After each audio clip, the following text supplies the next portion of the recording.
where it's Webcomic. like there's this bad guy and he's doing bad stuff, and this action ranger kind of shows up and he's like, "We will stop you with the power of friendship, love, actual violence, and courage." They're like, "Man, ever since we got that new guy, we're doing really great." No, that's great. That reminds me of this comic that I saw a while back. That was like every anime ever, and it's like I'm here to defeat you with the power of friendship and this gun that I found. Yeah. And It's now a bad time to say, "Hey, I'm starting a webcomic." are you starting a webcomic? No, I'm not at all. I was gonna say you should. Why would I start a webcomic? I don't know. I'm shit at webcomics. Are you shit at webcomics? I don't know how you I are as mean, an I'm shit at artist. drawing. Are you? I guess it doesn't matter because like one does really well, even though he's bad at drawing. Who? Motherfucker made One Punch Man Oh, I and didn't. Mob Psycho. Is One Punch Man like bad art? Yeah, look at here. I genuinely don't Original know. One Punch Man. Yeah, I have no idea. But hey, welcome back to the Not Important Gaming Podcast with Jeremy, Reid, and Matt. We got a bit of a facelift actually. I want to make a huge shout out to the Flatjack123, who put in some effort and actually made a couple of backgrounds for us that you guys will be able to see as we do the show today. Oh shit! Look at that. Yeah, it looks really nice. And he made a couple of these, so Shout out to my motherfucker, Flapjack. yeah, huge thank you. Hopefully he'll be on. He'll be watching us later on, and we can thank him personally because I think it looks great. Yeah, I it's really don't good. think we've ever looked this good. That's exactly what I said. Fabian P666999 with a shit ton of Doritos. Hey, what up, Fabian? What a Dorito shill. I love it already. Can we get the Mountain Dew shill in here too? I feel like this is not balanced. Yeah, come on. We need to get those Mountain Dews out there. Oh shit! What was that fucking transition? Yeah, we got a Holy transition. Also, Taliban69. Hi, Jeremy. What's up, dude? We have. Do you know this person? Yes, I do. All right, you just heard it here, folks. Jeremy is friends with the Taliban. I am friends with the Taliban. Are they a drifter? Are they drifter? Hyperlight Come drifter? again? No, they're. Or Do what? they like to do drifting in their car? Oh no. Videos to their That's not the friends guy. I was constantly? okay. This is a good time to talk about that. Then I think. Taliban69. I already know you're Alejandro. I saw you because you told me that you subscribed. I looked at the most recent subscriber. No, but this is the thing. So Reid, I'm in a group chat with a bunch of these guys, and there's one guy who I'm not gonna name, but you know who you are, even though you're not watching and you never watch the show. You know who you are. Too busy drifting. But you've been drifting all goddamn day, and you post a video of you drifting every fucking hour. It's driving me insane. I'm going to kill myself because of you. I just imagine like just everywhere he goes is just like Japanese anime drift music. Yeah, he's just like, playing Initial D soundtrack the whole way. Gas, gas, gas. But hey guys, we got a pretty good show lined up today. We got some interesting stuff that happened this week. We're going to be talking about how Pokemon Go had a great year in 2019. We're going to talk about how Monster Hunter World Iceborne absolutely shit the bed on PC. It's going to be an interesting episode. Could be. But Allegedly. Let's start off with something that I'm actually really happy to talk about. That's that AGDQ is happening this week. Yes. Yeah, well, it has been going on this week. Yeah, for like 6 days. Yeah, so we're actually coming up towards the end of this. The AGDQ 2020 is it's a speed running event where they try to raise money for charities, and they do like a couple of different ones. But this one, they're raising money for the Prevent Cancer Foundation. and have actually got the amount of money they've raised so far. Let me pull it up real quick, and I'll throw it up on screen for you guys. There we go, right there. A total of $2,237,424.24 total donation Nice. right now, with a max So- donation of $10,000 and an average donation of 50.53. Just to be clear, like the money that they raise goes to help people that are handicapped in some way and aren't able to do speed runs as fast as people that aren't handicapped. No, it goes to the Prevent Cancer Foundation. Also, Matt, your audio is crackling really bad again. But yeah, they had How some about that? really good Better? yeah, that sounds great. really good games. Let me pull up the actual So- like list of games real quick. Yeah, I put it at the bottom of the Oh, the- podcast section. Okay, yeah, hold on. Their YouTube. Oh, That no, has I was- links to all the VODs. I was just that gonna you can pull up see all the the- actual like schedule. they Okay, have. well, so just things of note. Grand Theft Auto San Andreas, which is a 4.5 hour speed run, and those old Grand Theft Auto ones are like really cool because they really break down a lot of the strategies that go throughout the run. The Outer Worlds is a really fun watch, especially if not necessarily this one, but the one where the developers commentated on it. Sonic CD, Hat in Time, and what else? Mega Man 7 would be Doom. cool to watch. Yeah, Mega Man ones are really fun. Doom 2016 looks like Mhm. they got that done in 36 minutes. Um, Hotline Miami was 12 minutes 18 seconds, which is actually an incredibly fast run. Mm-hmm. Uh, Razor Freestyle Scooter. yeah, it's really cool, and I'm stoked that this is still going on. I'm stoked that it's as big as it is. Mhm. How do you speed run Mike Tyson's Punch Out? Like, is it like single player mode? You just try to beat the game. Yeah, single player mode, and you try to get you try to beat the game, and you have to you try to get as close to Probably some perfect as you RNG can. manipulation or something like that. I Well, don't no, know. because almost all the fighters there's no RNG. The last one there is, right? The last one there is, but Yeah. the big thing is now like a lot of like Mike Tyson Punch Out. A lot of people will do it blindfolded. Blindfolded. Yeah. Um, because there is very little RNG in the game. They can actually get away with that. But yeah, super cool stuff. Teenage Mutant Ninja Turtles, the arcade version. That was a tough game. Yes, yeah, it was. Mhm. But you guys should definitely check that out. Donate money if you can. It goes to a very good cause. Oh, right now there's a really cool one. Don't click away from our podcast, but there's a really cool one that they're doing right now for Super Mario Maker 2 speedrun. I'm not sure how you would speedrun Super Mario Maker 2. Is there like an actual plot? I have no idea, but they're doing races, so you know, probably that different people or like they're playing different levels. I gotcha. Looks like the score that they're keeping track of. So I see. Cool. Next up, Nier and Nier Automata original soundtracks have been released on Spotify and Apple Music. awesome. Yeah, pretty cool stuff. Just kind of a smaller thing. Those are great soundtracks. You should check them out if you're into like video game soundtracks. Next up, 2019 was Pokemon Go's best year ever. This information is coming at us from SensorTower.com. And let me throw it up on screen for you guys so you can have a look. The article posted on the 9th reads, Pokemon Go from Niantic has had his best year in 2019 after generating an estimated $894 million in gross player spending, according to Sensor Tower store intelligence estimates.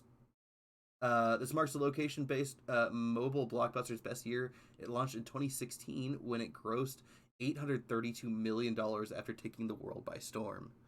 Long story short, Pokemon Go made a shit ton of money last year. Oh yeah. And yeah, that's pretty cool. Which is funny because there was a couple of years ago where I was convinced that Pokemon Go was dead. I thought it was over. I thought it was done with. And I was wrong.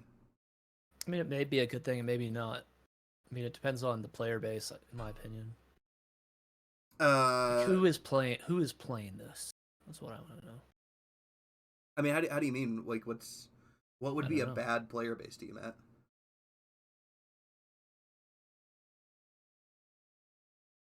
I don't know. Who would you not want playing Pokemon Go? Pedophiles.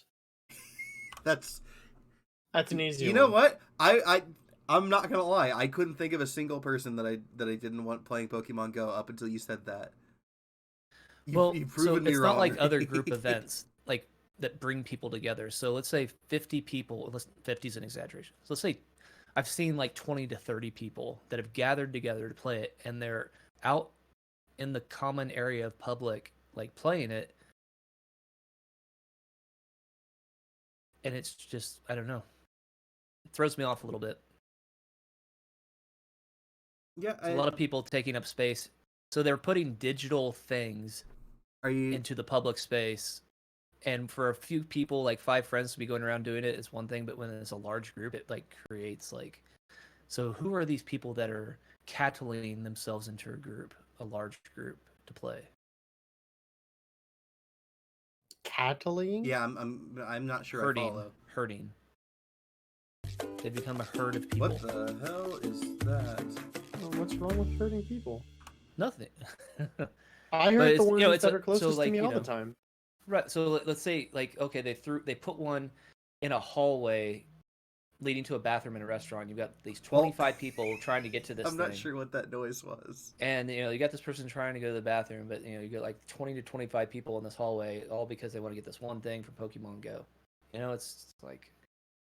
So you're telling me, Matt, are you they're telling me... monetizing the real space with digital stuff. You want these kids off your goddamn lawn, is that what you're saying? I'm saying that maybe there should be a cap of, like, group size. How would that be enforced, though? Tear gas? Severe beatings? I like the idea of Matt following... What are you guys doing? Is that Pokemon Go? Fire the fucking tear gas. Ah! Mass panic. Riot shields. Hong Kong 2.0. Here we go, boys. Reid can be my backup.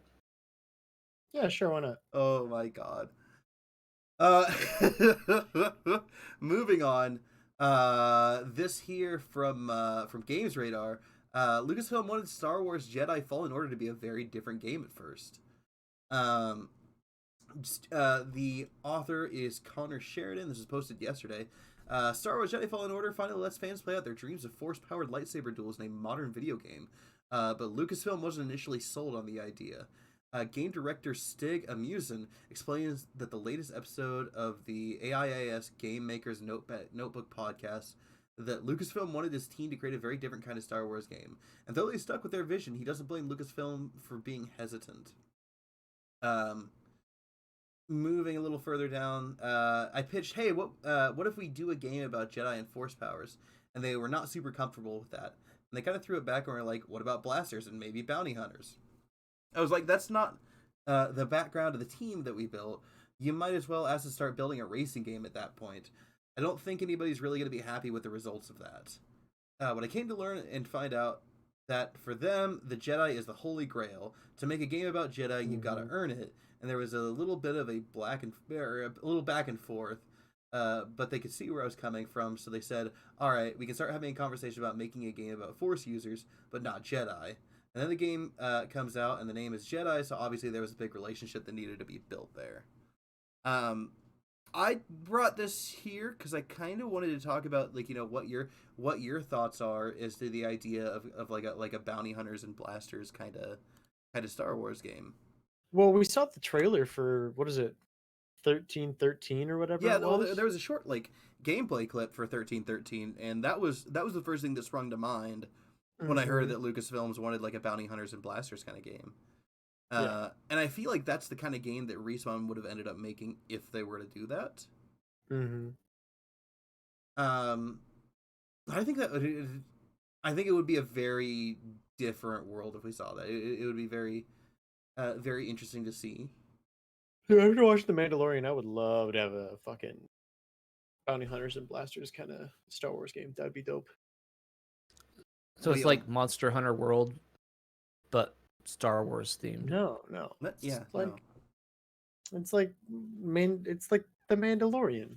No, I know what you were saying, but I was thinking like that was what I was when Jeremy asked this. That was my answer. Oh, Oh, what okay. you? Okay, I see. That would be interesting. And that's definitely like a side. Um, Teleman69 says NIG like the title of this episode or just the name of like the whole channel. It's the whole channel. NIG is short for Not Important Gaming. Yeah, the title of the episode is what did I name it? It's right at the top of the screen Reid by your wants to head, be a Jeremy. It Droideka. says Yeah, "Not Reid wants Important to be a Gaming That's Podcast." right. We said that was going to be the title. Of this I podcast. told you. You said forgot you about didn't.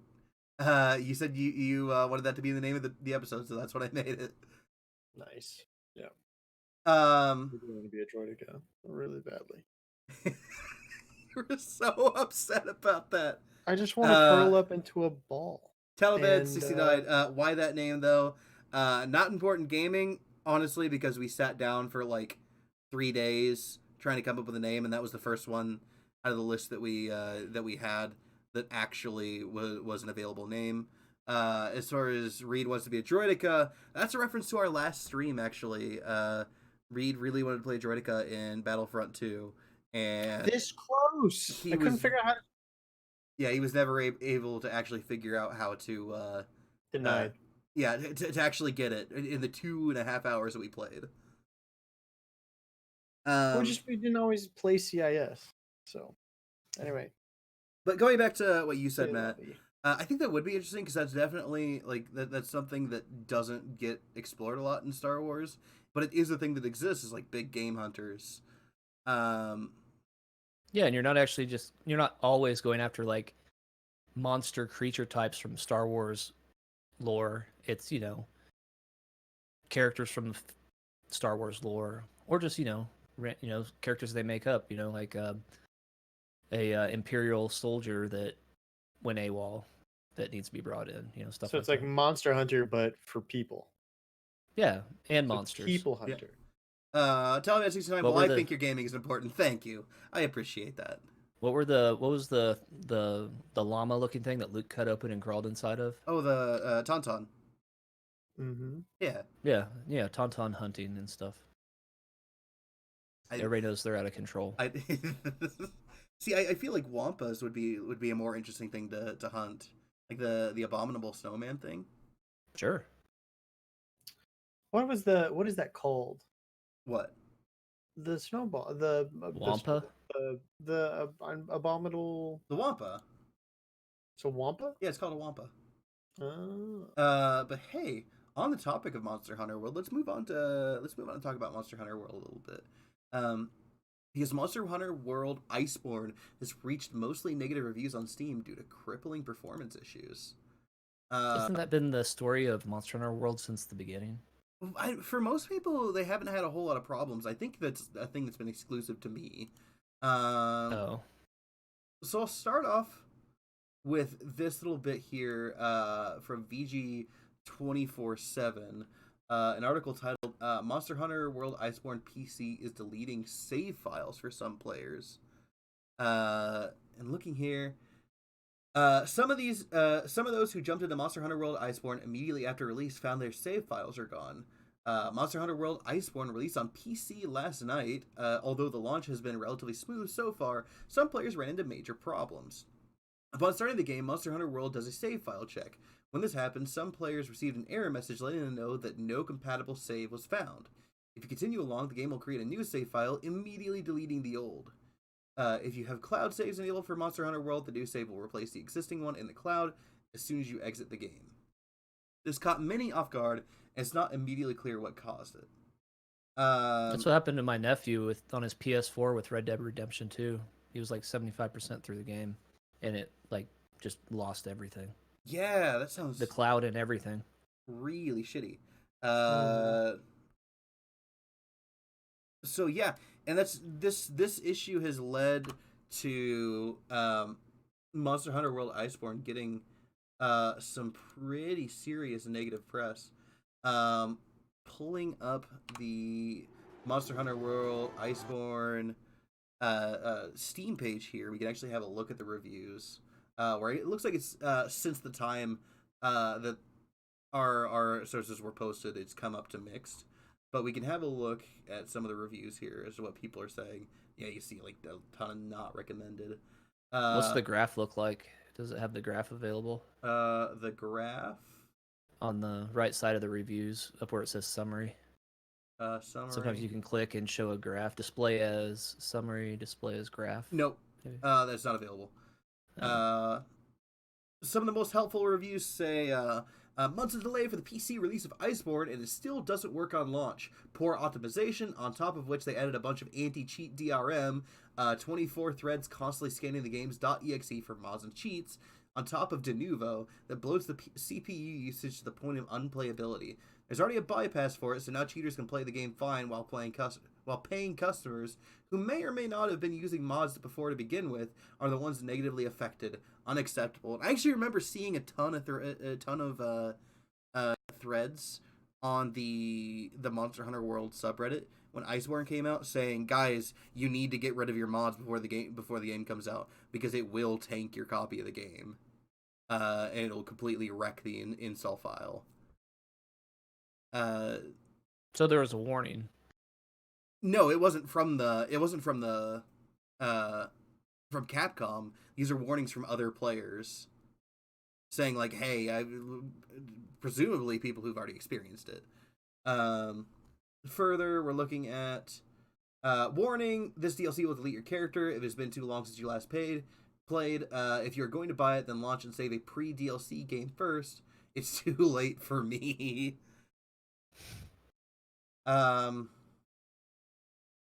This thing is huge.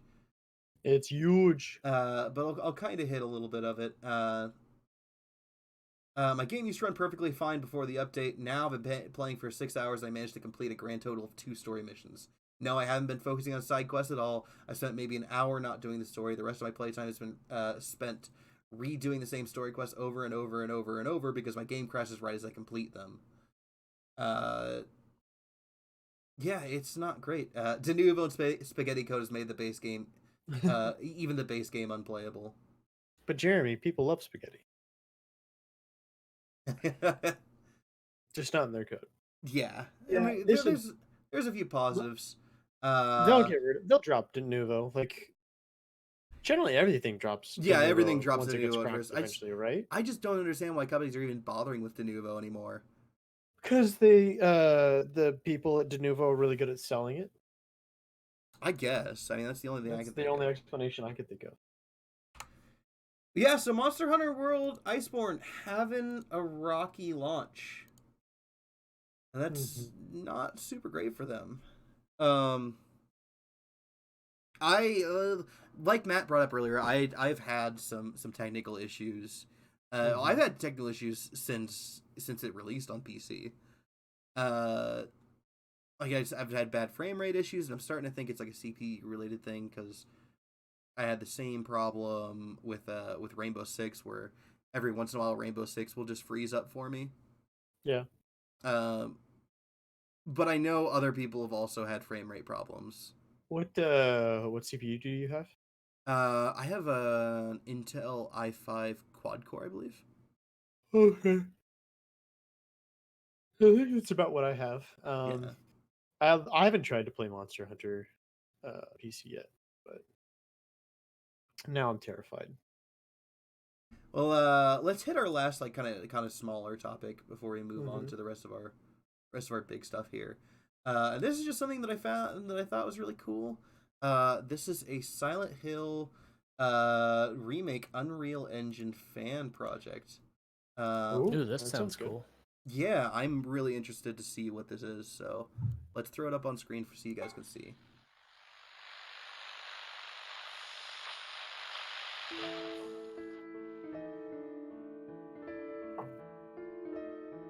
I love it already. I know, it's like, it looks beautiful. I have no idea how many people are working on this, but I wanted to try to like get in contact with them and see if I can try to help the team out in some way. Blowjobs. That'll help.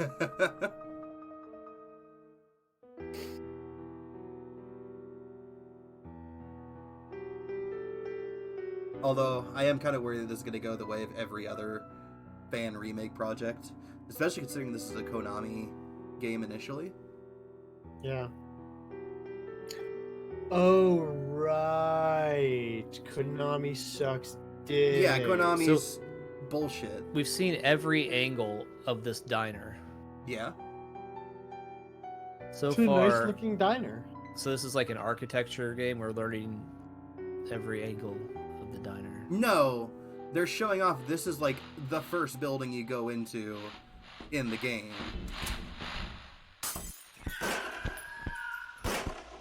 That's why this is so cool.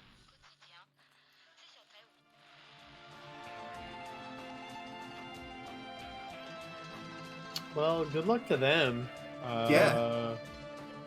If I know anything, they'll work on it for 3 years. They make a little bit more progress, make a decent amount of money off of like fan contribution, and then get shut down and get hired at different publishers.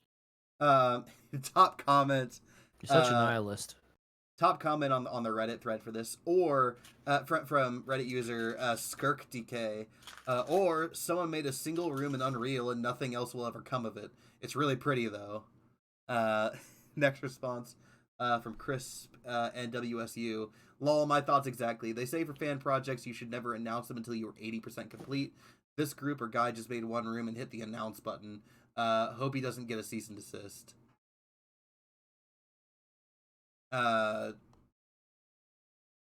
Yeah, no, it looks really cool.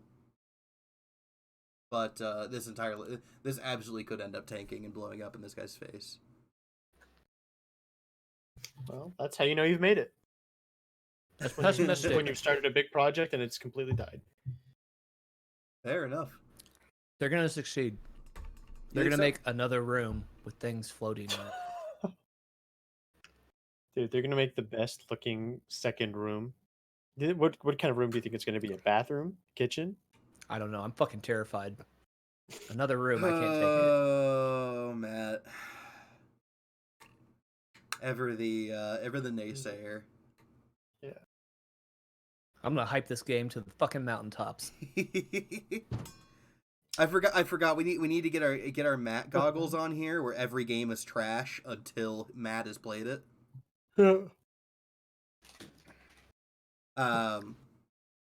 Speaking of games that are trash, did you see the Internet Historian thing for No Man's Sky? I have not. What's that about?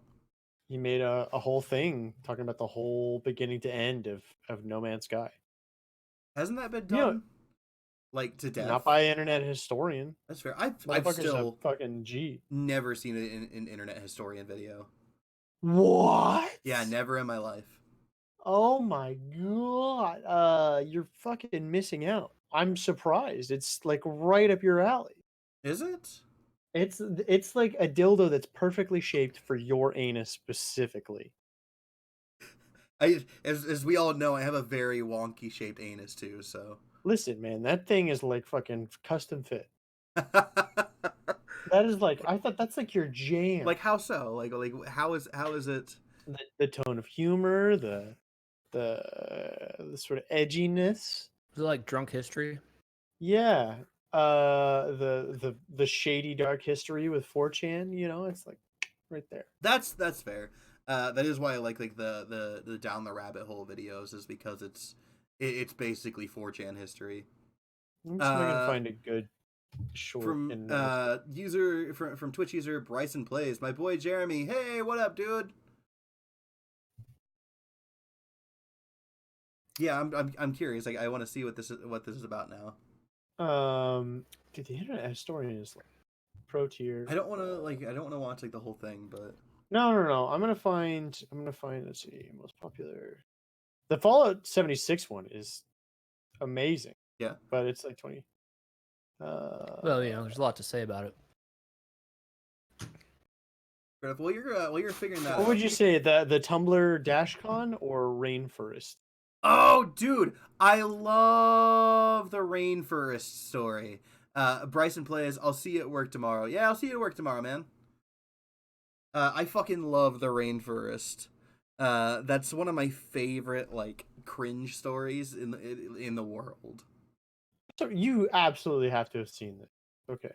No, I saw the first time I heard about the Rainforest was it in on Down the Rabbit Hole. All right, I put it at the At the top, end yeah, of the I see cool it. shit. Let's see it. Because goddamn it, it's a slow news weekend. And we need to pad our minutes. Fair enough. Yeah, I'm just skipping ahead a little bit. We'll have a look and see. Just get in. Put that shit up. You can watch a little bit.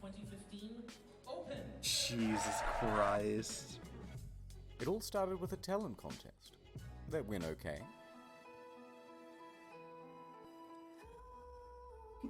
No. But as the night went on, some started to get absolutely I fucking hate it. Oh, let's go forward. What is this about? Meanwhile, This is staff about and a security are fucking threatening Oh, to okay, throw out hold on. fan-made furry convention. Yeah, okay, hold on. Let me it's history time. Also, it's a little quiet on the stream, by Oh. the ways. I'll turn it up a little bit. But it's history time for Matt, because Matt, if you don't know about Rainforest, boy, you're fucking missing out. I know what Furbies are. No, Rainforest was a furry convention. I believe it only had 1 year. And what happened was basically they set up, and I don't remember where. It sounds like a goddamn nightmare. Most furry cons are. Fabian P, real question, Jeremy. Yeah, what's up? Rainforest went from a normal fur con to full blown like dirty diapers in the hallway and just straight up sex. What did they think was going to happen? in These the people lobby. are No, because that's not excited. every fur con. Fabian P six. What curry animal or what? I'm assuming that's furry. Yeah. What furries are you guys? I refuse to participate in this. I self-identify as a wolf because I'm strong and independent, and I'm alone, and I I'm want to be so a minotaur. alone, I'm a and horse. I'm I'm a horse. desperately alone. I'm a horse because I want to have a huge fucking cock. I want to be a minotaur. But Jeremy, you already have a huge fucking cock. Or a dolphin. No, I have a gaping anus. We already covered those. Oh, right. I knew. Are there aquatic Furbies, or do you actually have to have fur to be a Furby? Furbies? I know he's doing it on purpose to trigger me. I know he's doing it on purpose. Well, fucking like an actual Furby. Like, we love you. Hurrah! Hungry your soul. Yeah, Rainforest is a fucking adventure, and anything I say here is not going to be able to do it justice. You need Imagine the dry cleaning. You need to bills. watch that video. Yeah, you need to watch. Bryson plays. What's your favorite kind of hot dogs? It's hot dog milk. That's a reference that only my coworkers are going to get, and I'm not going to explain to the two of you. Mm-hmm. Oh, Jeremy, are you an expert on the hot dog milk? You Oh my god. it's Okay, fast All right, forward.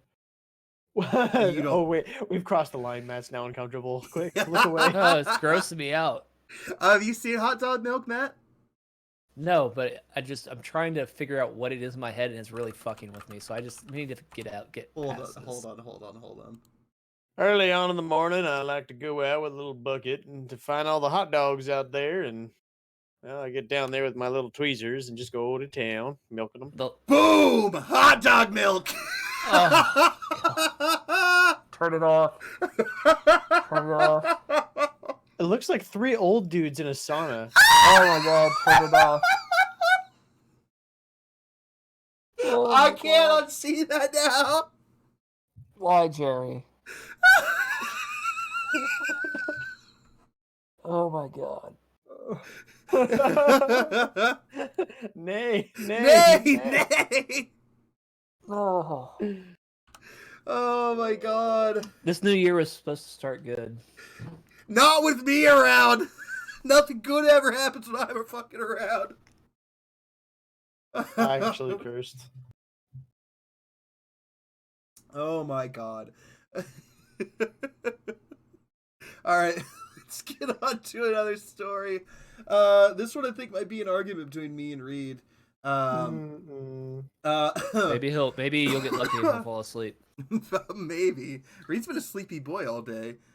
I have been a sleepy boy. Oh, hey, by the way, Matt, dope hat. I dig that. I dig that hat. Thanks. Dope hat, Matt.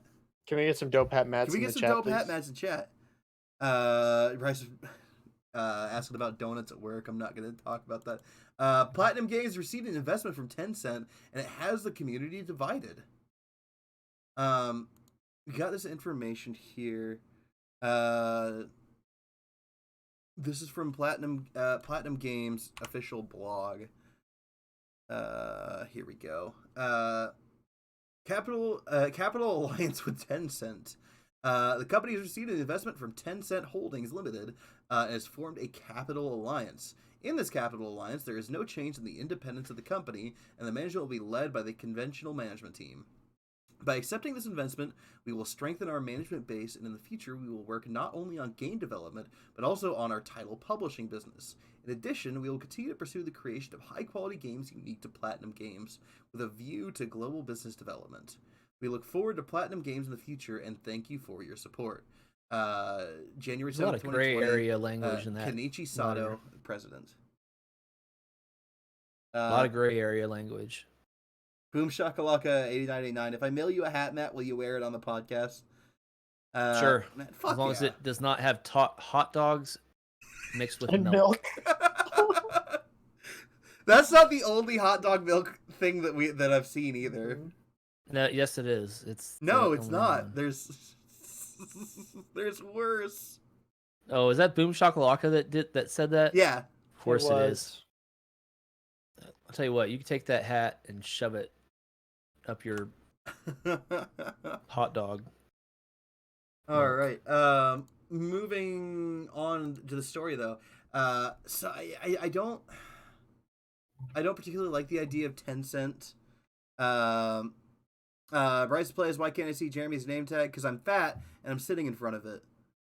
You're all the way to the right of your.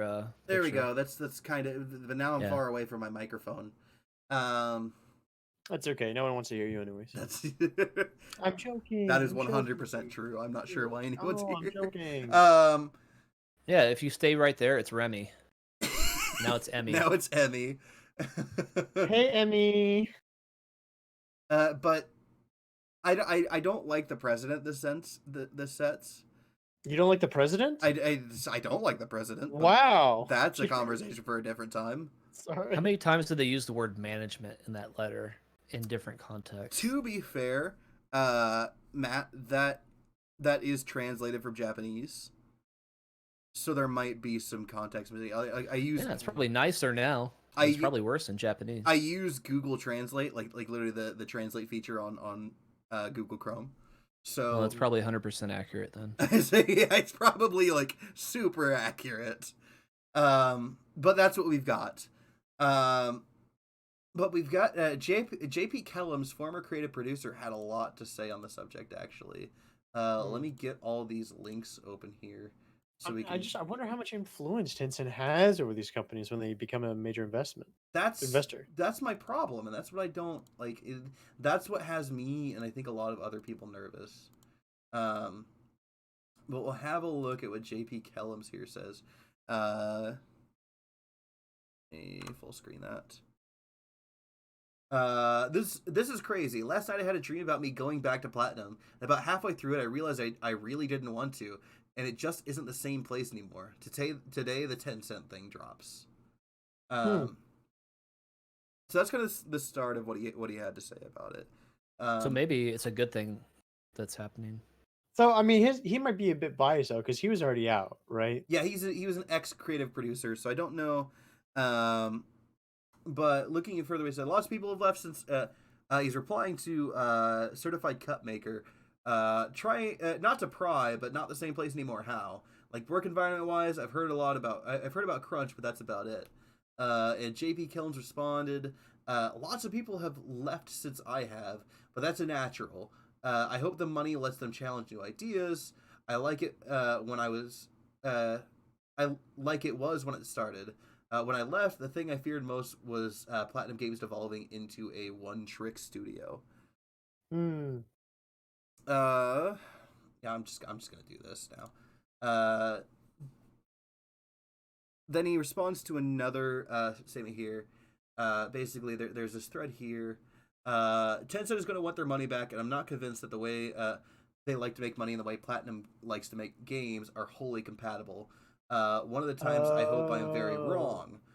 Somebody responded, "Yeah, I like that time when 100% wholly owned company Riot refused to put LoL on mobile, League of Legends on mobile, and then Tencent developed their own game instead. This happens with the company they own. With Platinum run as an independent company, it won't either." JP Kellens responds, Tencent made money by monetizing continued engagement in a game, especially live service games. How many titles with any sort of service elements have you seen Platinum Games successfully ship? That is the actual danger, but it really all depends on the percent of Tencent's stake. The person responds, there's no stake though. They made a capital investment, not stocks of the company. Also, tons of companies with actual shares owned by Tencent don't even have such things, and the ones who have already had before acquisition of the shares. JP responds, they didn't just give money away. They clearly want a return on investment, and that has to be based on staking something, whether it be via loan or even something akin to a publishing deal. Platinum Games has no full ownership of any shipped IP, so it's either shares or something unknown. That is interesting. There's another thread here in which he responds to. Yeah, the TLDR. Yeah, the TLDR is this end here. I can't imagine any sort of meaningful investment in Platinum Games wouldn't result in them owning a large percentage of shares. They own very little IP, so what are you buying beyond a stake in the future? Maybe they just need bodies, right? Yeah. It is possible. The last one here, someone requested a little bit more info on the Platinum situation. He responds, I had heard all that. My assumption was they would go with Japanese private equity or something, like the Vision Fund. Tencent's core competencies and Platinum Games could be complementary, or they could clash because they clearly don't overlap. Yeah. I think one of the key points that you brought up earlier was that the Tencent had made a lot of their money based on games as a service type games. Which is 100% true.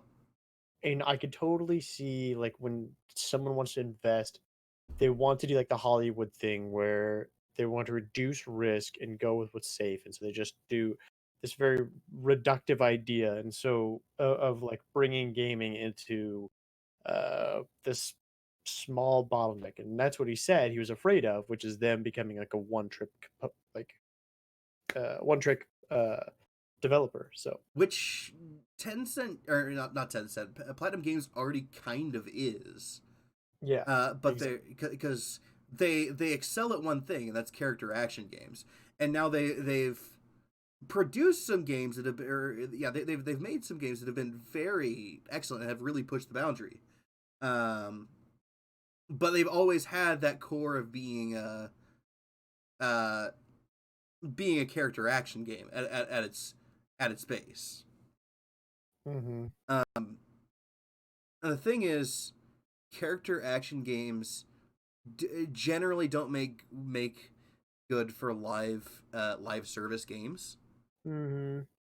Because there's it's like something close to like Diablo or something like that, right? But but Diablo is not a character action game though. What they need to do is do it like gacha style. If they really want to like do it and make it more like games as a service, they need to have like a number of these different things, but then create multiple characters. And I mean like some of the like Japanese mobile games where it's like dozens and dozens of like characters to do the different levels with.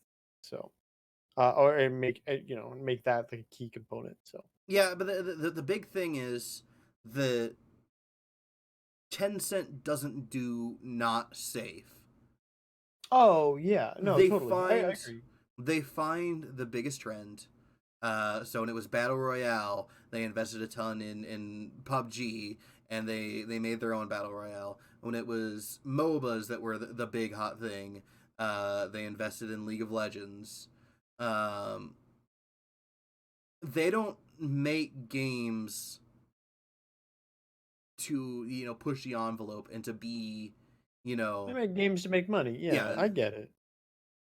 and Yeah. that's just not going to do well with the same company that made Nier Automata, who I mean, the does only want to push trends, uh who does want to challenge the idea of video games. yeah, but I think the thing that gives us hope here, right, is that they're not like that their investment wasn't like a stock based investment or it wasn't like a control based investment. So hopefully it's just a shit ton of funding, and then they could be like they can give them the wink wink nudge nudge of like creating a safe game, but then actually just make whatever game they fucking want. That's the dream. That's true. Platinum Games would definitely be the company to do that. I mean, they have a kind of a long history of rebels, actually. I mean, considering the entire thing with Bayonetta, the reason every character has glasses is because they wanted their protagonist to have glasses, and their producer at the time said, no, you can't make a protagonist with glasses. So he went, fuck you, I'm gonna have every character have glasses now. Nice. Hasn't he ever seen Superman? Yeah, but He's got glasses. he has Clark glasses. Kent does. Clark Kent does, but the entire point of Clark Kent having glasses was like he's like this milk toast, like nobody would ever suspect the doofy guy wearing glasses to be Superman. Yeah. Geordie LaForge.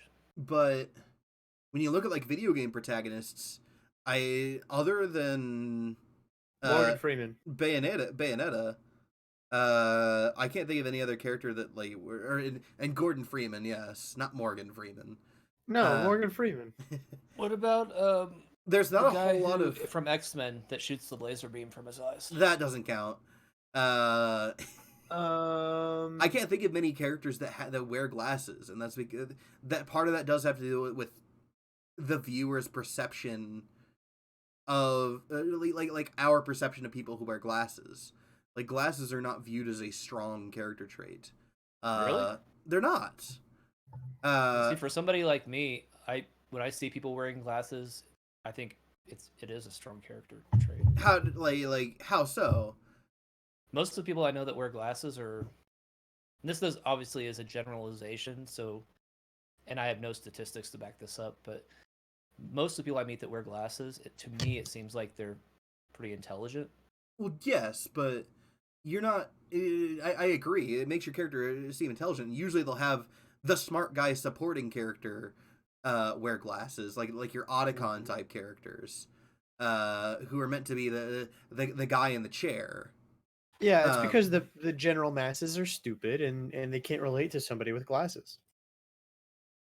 I wasn't gonna go that far, but if you just want to call people fucking stupid like that, I'll go for it. Fuck it. It's all right. It needed to be said. It's all right, all you weak, pitiful, non-glasses wearing common drudgery out there. I acknowledge your existence. Boom Shakalaka 8989. Did Reid ever end up doing a review on Lumberjack Simulator? I may have missed that episode. No, we still haven't done that yet. Is it out yet? Is the question? Is it out yet? Let's have a look. Let's have our weekly Lumberjack Dynasty watch. Hold on. Let me. Oh my god, we're gonna have to watch this video again. No, we're not gonna watch the video this time. Every day we go to cut down the trees. That lumber. It's Lumberjack timber. Dynasty. Let's have a look here. It's still coming. Coming This soon. wood This is item is so not yet hard. available. Yeah, it's still not The out wood yet. was so hard, I could barely get my blade inside of it. I have the biggest saws. We cut the biggest trees. The wood was so hard when it hit the ground. This fucking game, goddamn. You know what? I wasn't super interested in it until Reid made me rewatch that trailer and the guy's voice. Fabian P 666999 favorite games at the moment. At the moment, the current game that I'm playing, I actually just bought God of War, and I've been having a blast with it. I thought you already played it. No, we had this conversation, Matt, because you went on this whole like spiel about how God of War is just another like useless game in the series, and I explained why it wasn't, and then you got upset at me because I've never played it. So that sounds like me. I finally, I finally put my money where my mouth is, and I bought the game, and I gotta say it, Matt. I already knew I was, but I was fucking right. I mean, you showed me the video, the gameplay footage. I told you I thought it looked good too. I agreed with you after that. It was not some generic sequel to God of War. It's really cool. I've been having fun with it. Fucking Darksiders. Or fucking Darksiders. What was I gonna say? Oh, Jeremy, I've converted another one to the Stardew Valley faith. I know you have. Because all you fucking play is Stardew. I'm sorry. I'm an expert fisherman. I'm saying that I play good Tyler, games. not just me and Tyler. Matt has joined us as well. I do the fishing. Well, y'all can have fun playing fucking Farmville, and I'll play real games. You're just jealous because we got a badass farm. I make it to bed every night when I'm supposed to. I sometimes get blocked by my dog and I can't make it to bed. Oh my god, the fucking farm, the dog that lives on the farm was sitting in front of Reid's front door, and you have to be in bed by a certain time or you take a penalty the next day. And the dog, he could not get past the dog to get in the house. I just wanted to go to bed. But yeah, so that is one of my favorite games at the moment. The next season of my amateur Dota League started up, so I'm excited about that. So I've been playing a lot of Dota, and that's fun. And then other than that, I've been getting back into Greedfall because I did not finish that game. I don't want to. Baby and P, Farmville equals adult Minecraft. Farmville's boomer Minecraft. Yes. Matt, what's your favorite game right now? What are you playing right now that you're really like you're wanting to talk about? I've been bouncing back and forth between a couple games. I put like 30 hours into Oblivion, the Elder Scrolls Oblivion, last couple weeks. It's a good game. It's a real good game. It is if you're not going Magic Caster. Like, it is like on normal difficulty. It is like going full caster is a fucking challenge, dude. Like you really have to like get smart with your combat. But other than that, that's been okay. I've been mostly trying to like skip through as much as I can because I never played any of the DLCs for Oblivion, like Shivering Isles or any of the others. Wait, you never played Shivering Isles? Knights of the Nine. Yeah, I never. It wasn't out when I first played the game through, and then I didn't know about it until you later missed the fuck out. Shivering Isles is still hands down one of my favorite DLCs of all time. So hoping to get to that, but the other game that I've been playing, which I've really been enjoying, that I've never played before, has been the Testament of Sherlock Holmes, which I haven't finished yet, but so far it's been really good. Oh yeah, I saw you with the teleporting Watson. No, that's a different one. Testament is like a newer one. Although I think they do have a reference to the teleporting Watson. Oh really? Yeah, that's cool. Because it became such a meme. Mm-hmm. And I can appreciate that. I can appreciate companies that can laugh at themselves like that. Yeah, absolutely. What about you, Jeremy? What have you been playing that you? I said God of War. Oh, that's right, God of War. Yeah. Yep. Really, I mean, at this point, I'm just passing time until Cyberpunk comes out, though. Yep, that's how many days? It comes out April 16th, so that is 4 months. Yeah, 4 months and a handful of days. Well, 3 months and a handful of days. Yeah, 3 months. Yeah, so That's my big thing. Moving on though, let's go ahead and talk about another topic here. Yeah. Let's talk about Pokemon again. Why? Because Pokemon Sword and Shield, the expansion will have 200 plus Pokemons from the old decks added in the new DLC. And LOL. it's made people a little upset. What game are we talking about? Pokemon Sword and Shield. That's a good game. I've No, heard it's not. Yeah, I've heard the exact opposite. So we got a Pokemon Direct a couple days ago. And for the most part, it was a pretty, pretty standard thing where they were just talking about, like, new information about the new game. But there was a moment that kind of pissed some people off when discussing the new DLC. And it's this moment right here. Thank you, Mr. Tani. On the Isle of Armor and in the Crown Tundra, you'll see some familiar Pokemon that didn't appear in the Galar region before. There will be more than 200 Pokemon species that appear in these areas, and you can add to your team, including the I'm pretty legendary good at reading Pokemon body mentioned language. before. Additionally, we'll be Is that bit right there about there being 200 Pokemon, and they show like that slideshow of some of the Pokemon they're adding, and a lot of these are Pokemon that people had been asking for. Have been asking about, like, why aren't these going to be in the game? Why aren't we getting the full Pokédex? And they'd said in their initial, if I remember correctly, they said it had to do with memory issues. Was that correct? It's I don't. Yes and no. It's like they said it was like related to some technical issues and some technical limitations, and also just the fact that they can, like, by stepping back in the amount of Pokemon in the game, they can actually go further and make the game better. Which, yeah, I remember that now. Yeah, because they said that they were hand building models from scratch, and they were hand building animations from scratch, and that turned out to be a flat out lie. As we covered in an old podcast, they reused a lot of assets from older games and reused animations straight up from the previous game.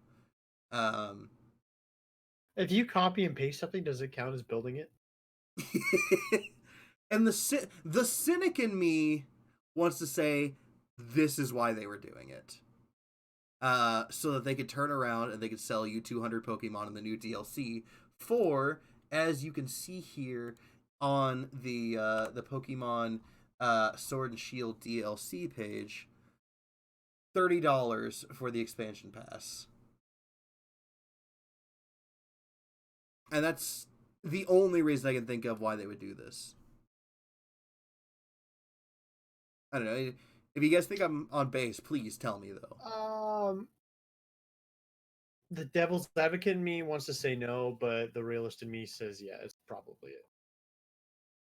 So, I mean, it's not good. And this is frustrating because I feel like a lot of people, myself included, viewed Nintendo as kind of above shit like this. Mm-hmm. Well, they're definitely targeting a very loyal audience. I mean, But clearly not. I'm though. not like a super big Pokemon person, but like my cousin David is, and like for a long time, like back when Pokemon was on Game Boy, or not Game Boy, but the one after Game Boy, Game Boy Advance, maybe, or any Game Boy whatever, Color? something like that. But whatever Game Boy Pokemon game was Switchblade. on, maybe whatever Pokemon game was on one of those handheld early Nintendo things, that's what he played forever. And then when it came to like bigger consoles, that's what he played forever. I mean, we're talking like 15 years plus. So there's some like super loyal Pokemon people out there. Maybe they're like, okay, we're gonna exploit that now as much as we can. Yeah, I mean, it's kind of backfired on them, though, I think. Fabian P, favorite Pokemon, though? The Abra evolution tree. I don't know enough. Reid? Lapras, absolutely. Lapras, the fucking god king of ice Pokemon. Yeah, Lapras is a good choice. Fucking What about you sweet guys? birthday. What are your favorite? Fucking- What are your favorite Pokemon? Well, Those they're guys in that video that were like talking about it.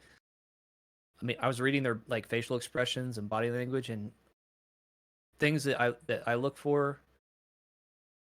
It's something I learned during a class a long time ago.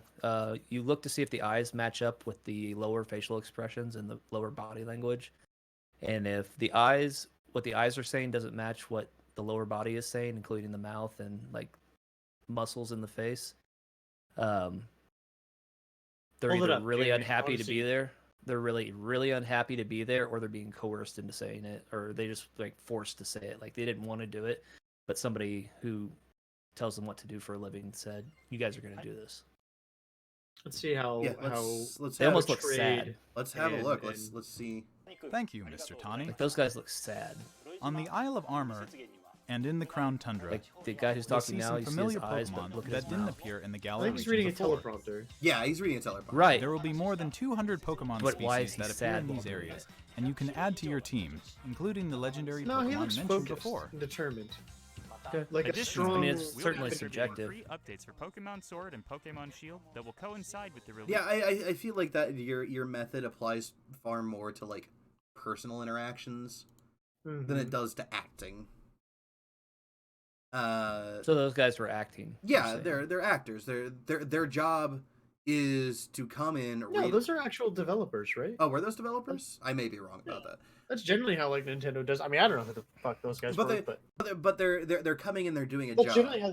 They're Yeah, but that's generally how they do the Nintendo Directs. They bring in people from the actual team. as full disclosure, I don't know shit about Nintendo Direct. So Okay. Well, it shows, Jeremy, because you just made yourself look like a fool. I A big, Reid, silly fool. I make myself look like a fucking idiot on the internet on a daily basis. This is nothing new for me. This is And that's why we keep you around. this isn't even the apex of me being a fucking moron. This is like This isn't even my final form of is- idiocracy. this is middling idiocy. He's reaching at levels of best. stupidity we've never seen before. How many times, Jeremy, have you had to call 911 because you're choking on a Lego? Oh, It's let me put it this way: if I had a dollar for every time I've gone to the hospital for shoving something up my nose, I'd have $2, which isn't a lot, but it is for the situation described. Are we talking about like toys or drugs? I'm not going to answer that question. and some cool news. CES happened this week. CES. For those of us who are unaware of that, go ahead and catch us up to speed on that, Reid. So CES. Are you guys familiar with CES? Let's pretend I'm not. Now, I want to know, Jeremy. Do you know what CES is? 'Cause I this is actually- gonna. I have absolutely no fucking clue what CES is. Matt, do you know what CES is? Yep. What is it? It's in Las Vegas. Stage for global innovation. It's a global stage for innovation. It's where they announce all the new cool technology. Do you know what CES stands for? Look at the camera. Look straight into the camera. Look me in Tell the me what it's- eyeballs. I've watched it with you, Reid. I've gone to your house when you lived in Kansas and we watched it together. CES? Yes. I don't know if it's. It's- Oh, it's- maybe. I You do look- watch a lot of. I don't know what the games. acronym stands for, Yeah. but I know what It's it the is. Consumer Electronics Show. It's been the hotbed of electronics and innovation for like the longest time. Takes place early in January every single year in Las Vegas. Get to see a lot of cool shit with smartphones, smart TVs. There was some really cool shit that came out of LG that made me lust after a front door. It's all very interesting. There were a couple of gaming announcements that came out. Normally there weren't too many, but AMD announced their new series of GPUs, their 4000 series, so that's exciting. Hopefully, as the GPU scene continues to develop, they'll get a little bit cheaper so I can finally afford a new graphics card because goddamn Bitcoin miners. What the fuck? Yeah. A bunch of new computer companies. I talked about new self-contained gaming stations. Samsung and Asus announced new monitors that are supposed to be really impressive with 2400 hertz or like 300 hertz, 360 hertz. Yeah, What? 240 hertz. Nice. Um, I thought you said Intel announced their 2400. GPU. That's a lot of pain. I thought he said 2400. That's why I freaked out. No, not 2400. Yeah, that would be way too Sorry. much pain. I would like destroy. No, It would be nice to see more 4K it'd just be it'd be monitors like that can do rendering the over same 100. frame like 100 like 10 times. What are the Intel announced their GPU, and that's basically it. There was not a lot that came out of CES for gaming, at least. Fair enough. Yeah, that's definitely some cool shit though. Yeah, I'm mostly just excited for the AMD GPU. What is it going to be? What is it? What's special about it? Just, I mean, it's a new generation of graphics cards, and hopefully that will make current graphics cards cheaper. Yeah, because that'll be like the shit that like fucking everything will be built on. You know, it's like if Yeah, I'm just Nvidia curious. announced the 3000 series of their next graphics cards. Just curious how it compares to the top of the line Nvidia cards. See, how they match up. They're fairly comparable. Yeah, and there's like some proprietary stuff that I think gives Nvidia a slight edge, but Because I went from a Radeon card to Nvidia, yeah, but I only buy like one card every 10 years. So I feel like my personal experience is that Nvidia cards have less like driver issues and like compatibility issues as a whole, but generally AMD cards are the best bang for your buck, from my experience. well, AMD in general functions like that Yeah. So most of the time. if you want a badass graphics card that'll get you through, AMD is the way to go. And so now that they've announced their new series, that might open up the door to prices dropping in a lot of current cards that people want access to. What are you hoping to get, like, eventually? I just want to get it like a 2080 Ti from Oh, Nvidia. but you're not going to go AMD? Probably not. I'm pretty staunched in the Nvidia camp, but that's just me. Okay. But I'm maybe their next series could change my mind. If they're good enough and they really push the boundary of graphics development. I think the new PlayStation's getting a AMD card. It's possible, yeah. But it only has to run 60 FPS. So. Mm-hmm. Yep. Moving on. I thought this was interesting, and I wasn't sure whether to put this in the cool or our cool shit kind of smaller story section, or to put this as a big story. But because it was such a large article, and because I feel like there's so much to actually talk about, I ended up deciding to put this as one of our actual main stories. But this is an article from GamesIndustry.biz. The Last of Us director Bruce Straley on ludonarrative dissonance. The article talks about, in reference to ludonarrative dissonance, the article reads, "It's a problem which former Naughty Dog game director Bruce Straley noted when leading development on Uncharted 2, and something he says was solved with The Last of Us. Nathan Drake is an action adventurer, but the threat is a video game threat," Straley told Games Industry at the Fun and Serious Game Festival in Bilbao, Spain. Its main antagonist gets to throw his minions at you so that you can overcome the obstacles to get the treasure. That being said, whether it be a puzzle game or a shooter, you have to have interesting core mechanics to keep the player invested. That's our problem as designers. In 2007, that's where the industry was. That's where we were. We didn't necessarily have the wherewithal to the clarity, so to speak, that we do now. At the time, you had silent protagonists that were avatars the players could project themselves into, so the idea that you could create a character that had a voice of their own and a will of their own was something new. And that comes with its own tricks as a developer, but I think just going through the experience with trying to parallel the player's emotions with this willful protagonist emotions through the gameplay, through setting up scenarios, each setup I can create has a shape that hopefully creates a different sense of tension, a different emotion. You can have situations that compel the player to feel a sense of relief. You can create a setup that makes them feel high anxiety. Reid, you are glitching the fuck out. Hold on, let me see if I can fix that. What did I do? Wasn't me. What? I don't know. Can you kill your camera and then bring it back? Cause yeah, you were like freaking out on the stream. There we go. Perfect. Yeah, thanks a lot. You made my face gigantic. Big head, Matt. Oh shit. Well, I will not become an profile internet mention. meme. Yeah. Jeremy, profile. Things fell apart for a second there. You shut your mouth, Tyler. Boom shakalaka. Hashtag big Big face. So yeah, it kind of discusses the concept of ludonarrative dissonance. Reid, Matt, are you guys familiar with that concept? Yes. What was it called? Ludonarrative dissonance.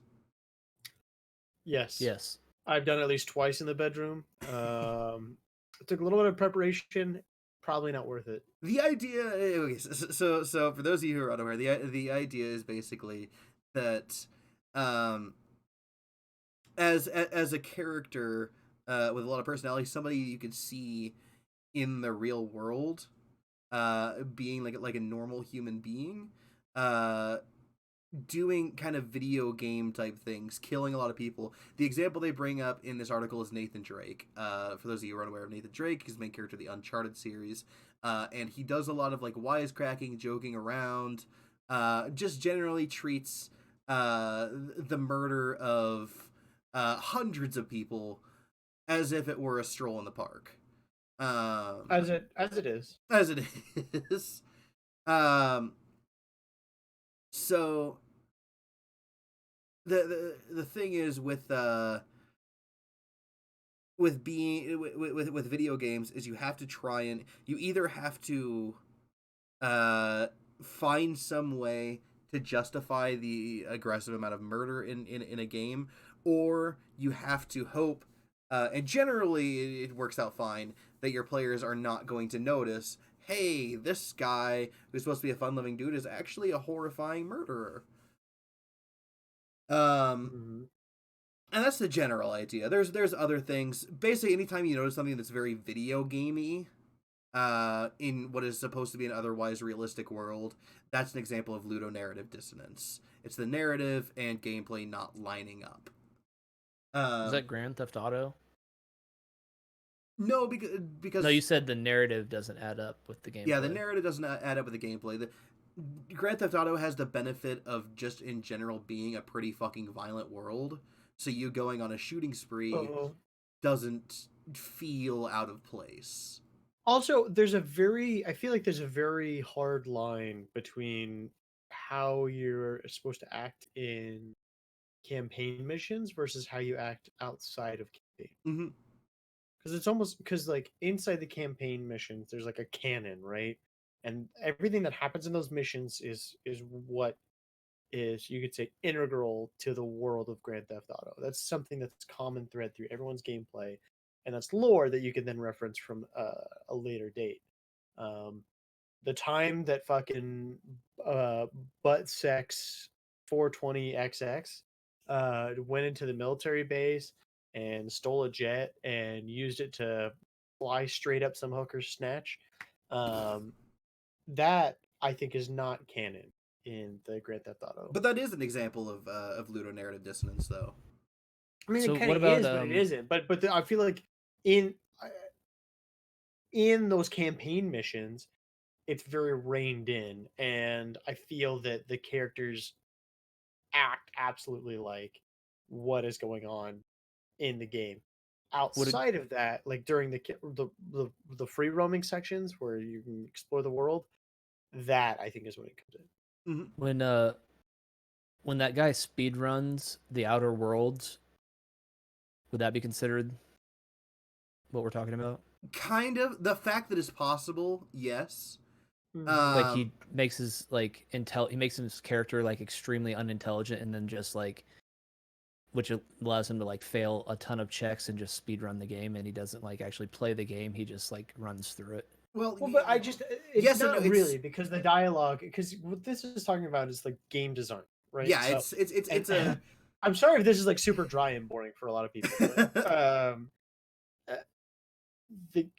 when you're writing story for a video game, when the dialogue is not congruent with the actions that are happening, right?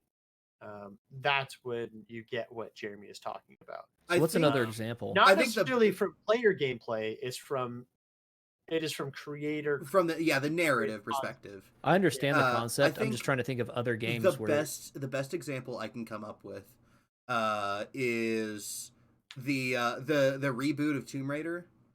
You're supposed to be playing Lara Croft for the first time she's ever going on an adventure, right? You get the big shipwreck, and then afterwards you wash up at shore, and there's a whole bunch of dudes who want to kill you. And there's a scene where you kill your first guy, and it's the first time a shot is fired in the game. It's the first time you, as a player, actually kill a character. And Laura, she stops. She's like, "Oh my god, I killed somebody!" And she throws up, and she makes this huge big deal about it. And you walk around a corner, and there's 3 other dudes, and you bop bop bop kill 3 guys. And there's no other mention of Laura being disturbed with the idea of killing people. It's just completely forgotten after that moment. Yeah, I want some grade A Assassin's Creed here. Assassin's Creed, no, not really. Right. Well, let's say, okay, so you murder a bunch of guards, tons of people see it, you get wanted posters all over the place. You go take the wanted posters down, and you're like, I get what you're saying. Like your level goes back down to like not an enemy or whatever it's called, and then all of a sudden you can just walk the streets again. Yes, yeah, that's that. I see what you're saying, and yes, that is a good point. You could kill Maybe? like 500 people, take down a couple wanted posters, and then you're back to normal. Yep. Okay, yeah. And it's things like that where there's supposed to be a narrative, there's supposed to be a story in place, but because the very nature of it being a video game and you have to be able to do things, you have to do something about it. And yeah, Boom Shakalaka, really liking the background to the visual switch this week, guys. Looking good. Hey, thank you. Yeah, I like it too. You can thank the Flapjack123 for the backgrounds. The transitions. I bought a couple of those. They were cheap. They're like a couple dollars. So yeah, thank you. I'm glad you're enjoying it. Did your health insurance pay for the transition, Jeremy? Or I'm not touching that one with a 20-foot pole. Well, you couldn't now. All right. Moving on. Yeah, let's get a little further into this because he kind of discusses how they fixed the issue. What he talks about is as the media advances and the ideas around lunar narrative dissonance are given an oxygen, the door is open for more nuanced character portrayals. The Last of Us, which Straley also directed, attempts to address this dissonance through the rules of its world wherein violence is not so alien to ordinary people. Seeing there was a problem with the construction of the world, we were able to create a threat that applied stakes. It made you realize as the player that there are true stakes, that the other humans you encounter inside the world were motivated by their own sense of survival. They had their own compass of values that they were driven by or directed by, which meant they were capable of killing you for a bottle of water and a pair of shoes, because that meant another day of survival in the world that we created. Further on, he talks about in recent years, we've seen games try to address by making violence a core theme, such as Spec Ops: The Line, Wolfenstein: New Colossus, and God of War, but there's still a huge potential to create character-driven games around different core mechanics. Can you create a game that's interesting and character-driven and compelling as an Uncharted story or The Last of Us story without shooting? I think you can. Again, the concept has to be, how can I create a rich enough world to allow for interesting core mechanics? Getting down to the bottom where he discusses kind of some good examples of this being handled. I think all of that is changing. I think Hideo Kojima has done something really good for the industry to just try and do something to shake it up a bit. Indie games do this all the time right now. I think there are some extremely compelling experiences in the indie and AA scene. Inside Playdead's game are fantastic for this. Very engaging, that don't include shooting. So yeah, I think there's a paradigm shift in the industry, and I think it takes a few successes. That's the problem. If it's a big marketing driven game, it's a corporation that's looking to fulfill stakeholders' needs next quarter. They're going to rely on something tried and true rather than try to do something innovative, which is just a difficult piece. I think that they make some really good points there. Like, this whole time I've been thinking about the Elder Scrolls games and like Oblivion and Skyrim, and how many times during those games there's thieves guilds that exist, there's assassins guilds that exist, but I'm never once targeted by them. Not really. Like, so like, how come when I'm out walking the streets, Because I'm not because I like think nobody's attempting to pickpocket me, yet I'm because somebody that can pickpocket other people. And then like, how come nobody's drinking an invisibility potion and then taking a poison dagger and like running up and stabbing me in the back to try and like well, murder me, like. because for the same reason that you don't ever see any video game characters ever go to the bathroom, because it's like video games have to be limited in scope and scale. I mean, I One, understand that, to but keep it going to the entertaining, and bathroom's two, to kind keep of it different. manageable. So, well, but yeah. I think Matt brings up a good point though. Is there's things like you can design. So taking Skyrim or Oblivion, for example, you could design random encounters where while you're walking through town, somebody comes up and picks your pocket. And depending on the types of skills you have, you may or may not notice that, or you might end up just, opening your inventory sometime and realizing, oh shit, my fucking healing potion disappeared. Yeah, that's kind of what I was Good fucking thinking. luck They against kind of characters. address it by having bounty hunters come and like try to take you out because there's a bounty on your head that somebody put on you, but they could have done more maybe. Yeah, and that comes to, like, in my opinion, a specific like world building issue that Elder Scrolls games uniquely have, where they throw a whole bunch Even of in things like in. any RPG, dude. Where they throw a whole bunch of things in, and then they don't ever think about how that would actually affect the world. And I just recently watched a very good video on that where somebody discusses how he took just one spell in the game and showed how with enough world building you could very much tie that into the world, and that's like the ability to summon swords and bows. How interesting that would be to just have like something where you could walk into a bar and you could see the local blacksmith drinking and complaining about how nobody buys real swords anymore. And then you could have like the local fighters guild talk about how only real fighters use real steel, none of this summoned sword bullshit. It's things like that would go so far with world building. I think a lot of that exists, right? But I mean, it's like no matter what you put into a game, there's always going to be more, because the gap between video game worlds and real life worlds is just way too far. No, and you're right, and that at the end of the day, you do have to decide whether you're going to spend a shit ton of time trying to explain away all the little things, or if you're going to make a fun game. Because if you're a game developer, right? Like, well, we'll just do this one other thing. When that's done, you're like, well, there's this other thing, and there's another thing, and then it goes on and on and on, and eventually you're like fucking Star Citizen. You've been fucking working on a video game for like 5 years, and fucking nothing's been done. All you've done is just make random encounters where fucking people talk about shit. Half of which people will never fucking see in the fucking video game because they just fucking zoom right through it because they don't give a fuck. No, you're right, and that's the paradigm of that. Is ludonarrative dissonance at its core is something that does necessarily have to exist, because like otherwise there should be at least like. Sorry, go ahead. Because otherwise you're never going to get the game finished if you spend the entire time trying to completely build, unless you have a very contained experience, something like Playdead's Inside and Limbo, or something like Spec Ops: The Line, where you have a very like narrow straight pathway, and there's no diverging off of it, and everything that happens is controlled and will happen no matter what you do. You will always see these things that will explain away some of the issue. That will explain away the dissonance. But the second you start giving the player more choice, some of those things are going to go away. So things are going to start not adding up. Yeah. I just keep thinking, like, back to Skyrim or other RPGs even.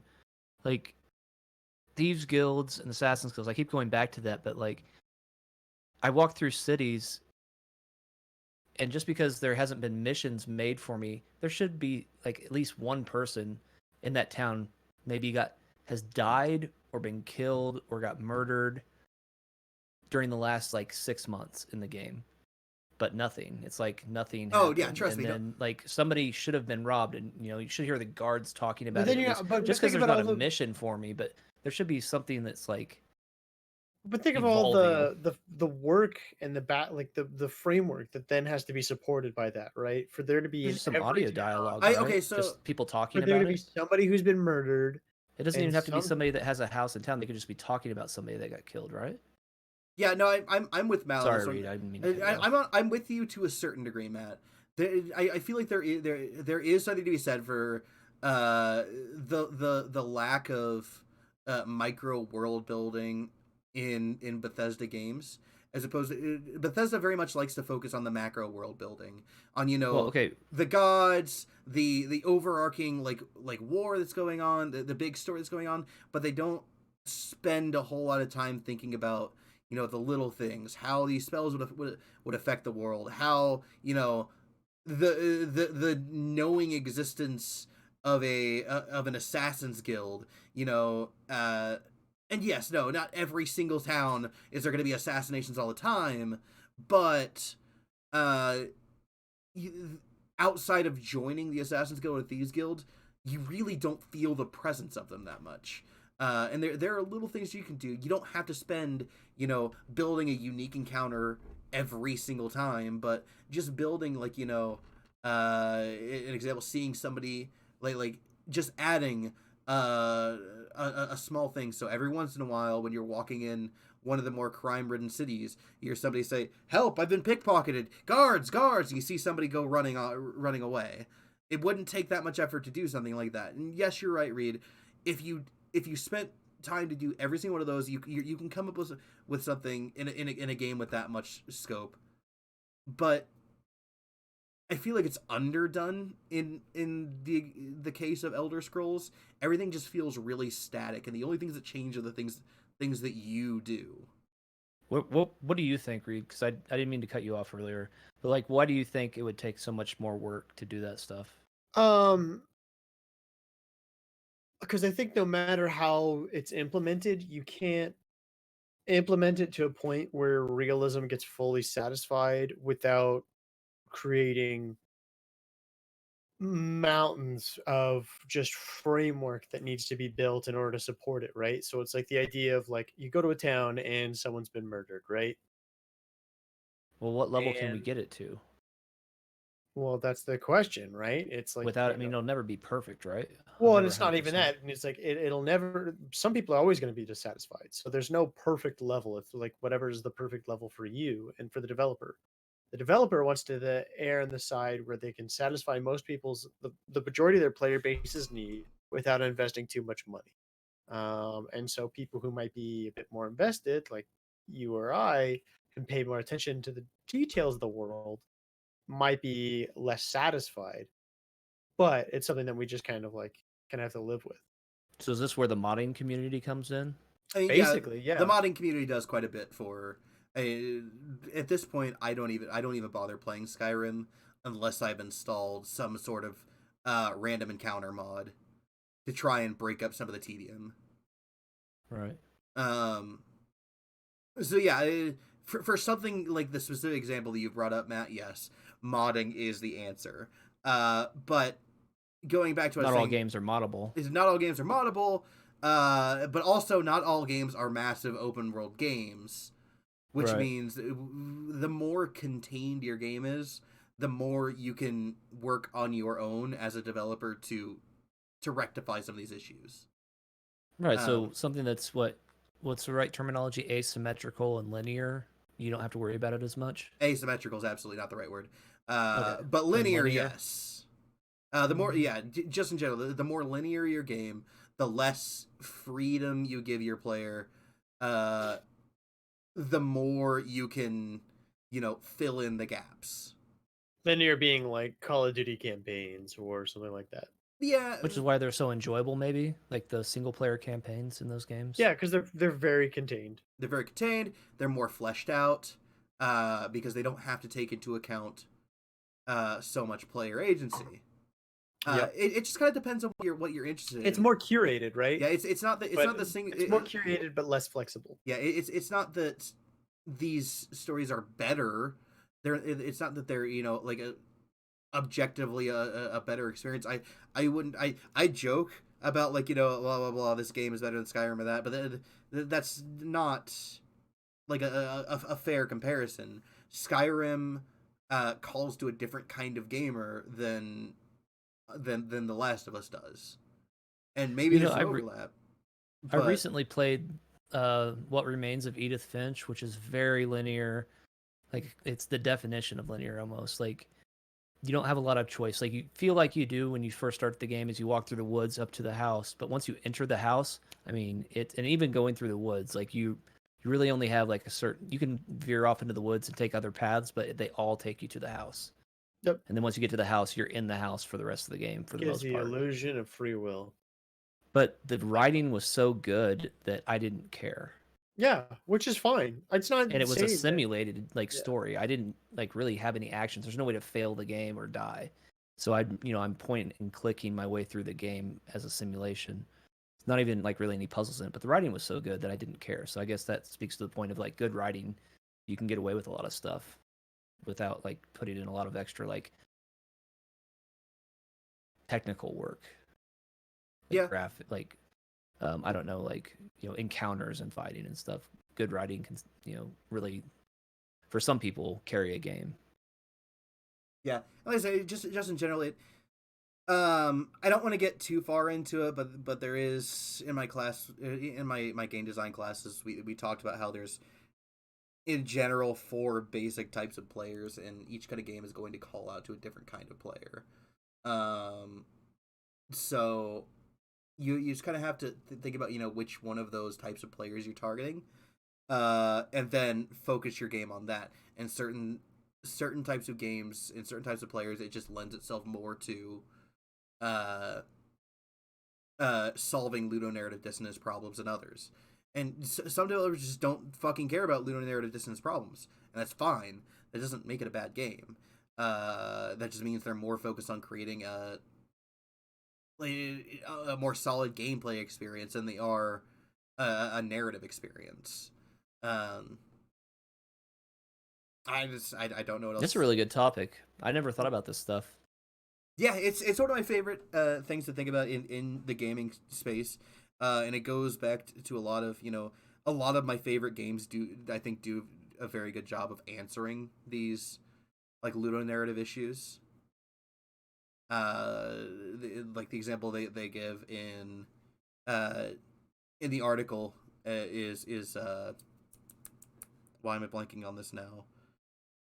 The Spec Ops: The Line does a very good job of explaining away the violence and how, yes, you can't actually go on a mass killing spree and killing a whole bunch of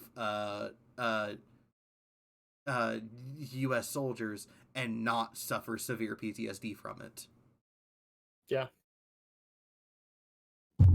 Yeah, so where does game separate from how real do you need to make it?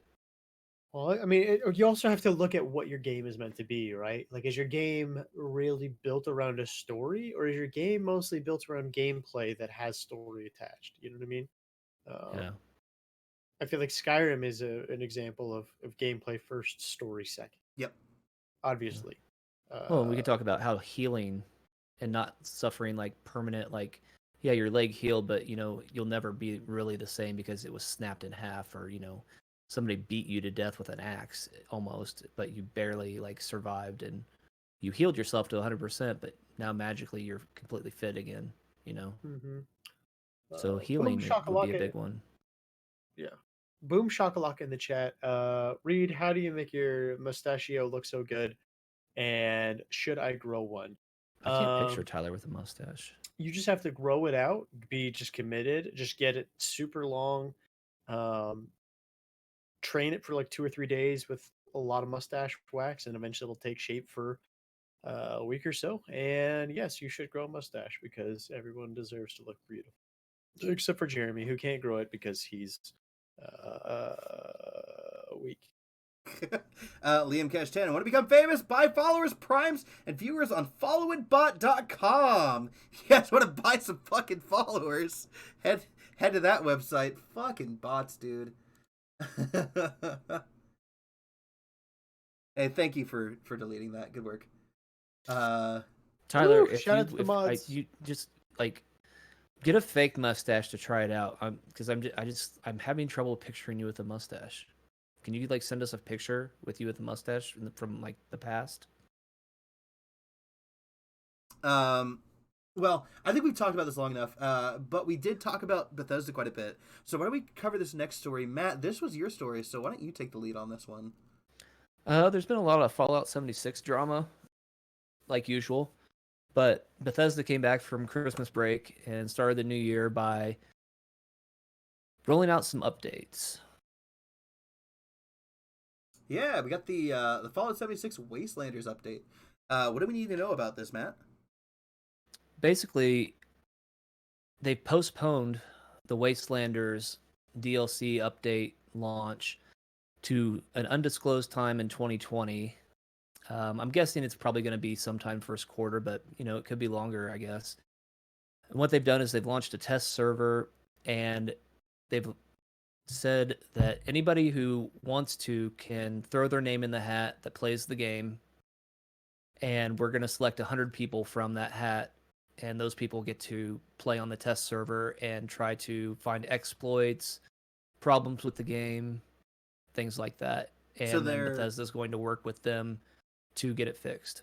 So they're inviting the entire Fallout 76 player base, the entire community, to throw their name in the hat, and then they're going to pick 100 people out of that hat. All 100 of the entire player base. And I don't know if it's a blind pick. They may look at like how high level these people are, how many hours they have in the game, because I would guess they'd want like the most experienced players in there. I don't know if my joke flew over your head or if you're ignoring me. Oh, what did you say? I said, so you're telling me they're letting the entire Fallout 76 player base in on that private server? It did fly over my head at first, but now I get it. It says here in the article, for now, Bethesda are only looking for a few hundred players to take part in the test. Not everyone that registers will be selected. Right. Yep. And another thing that's happened, so this is like a first for Bethesda, because I don't think they've done test servers for any of their games in the past. They were talking about doing this. The test server has been on their list of things that is going to happen. So this isn't like some huge surprise, but I don't think it was supposed to be this early. But they have thrown it out. Also, there's been so many problems between December and now with hacking and people losing all sorts of things due to people like walking up in the game and just stealing everything that they have out of their inventory. And Bethesda kind of addressed it, but so up to this point, nothing had been done as far as we know. But this last week, Bethesda has been banning players, and this is according to some YouTubers that I've watched. They didn't list where they were getting the information from, but they did post like pictures of the emails that Bethesda had sent out, and some of them said indefinitely suspended. According to some people on Reddit, there have been some permanent bans, some hardware permanent bans where they get like the MAC addresses and stuff like that of the people and of their hardware and ban them that way. Of course, if these people are using proxy servers, it's going to be more difficult. But so some pretty big things this week. Also, they rolled out some more updates, fixes, and stuff like that. They've added a new freezer they they have to add more things to the Atomic Shop anytime they do anything. So they've added a new freezer, which supposedly just functions exactly like a refrigerator, but it just looks different. Anyway, that's it for Bethesda this week. It seems like the bans are a good thing. They haven't really in the past. They've banned people in the past, but there hasn't been supposedly this banning that they're doing is like they're doing a lot. Like they're banning a lot of people.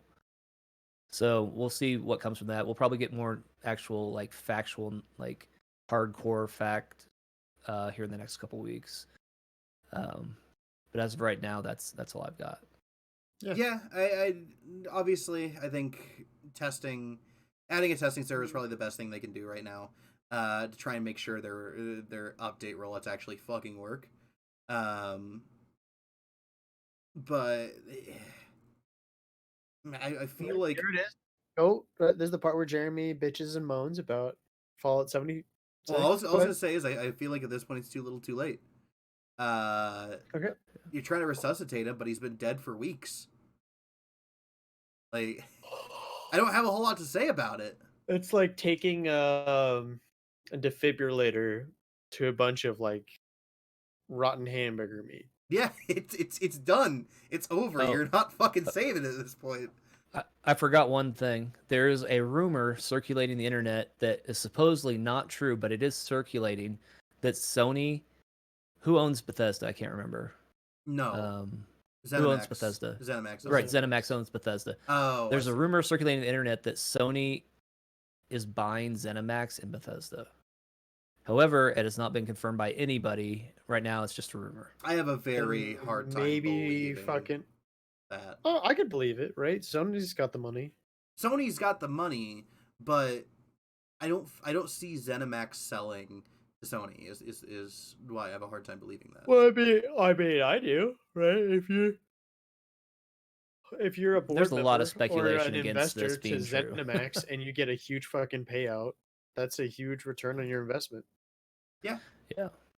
There's a lot of So why people not saying that this sell? is ridiculous because ZeniMax would never sell, and there's some people saying, anything's possible. Why do people think ZeniMax would never sell?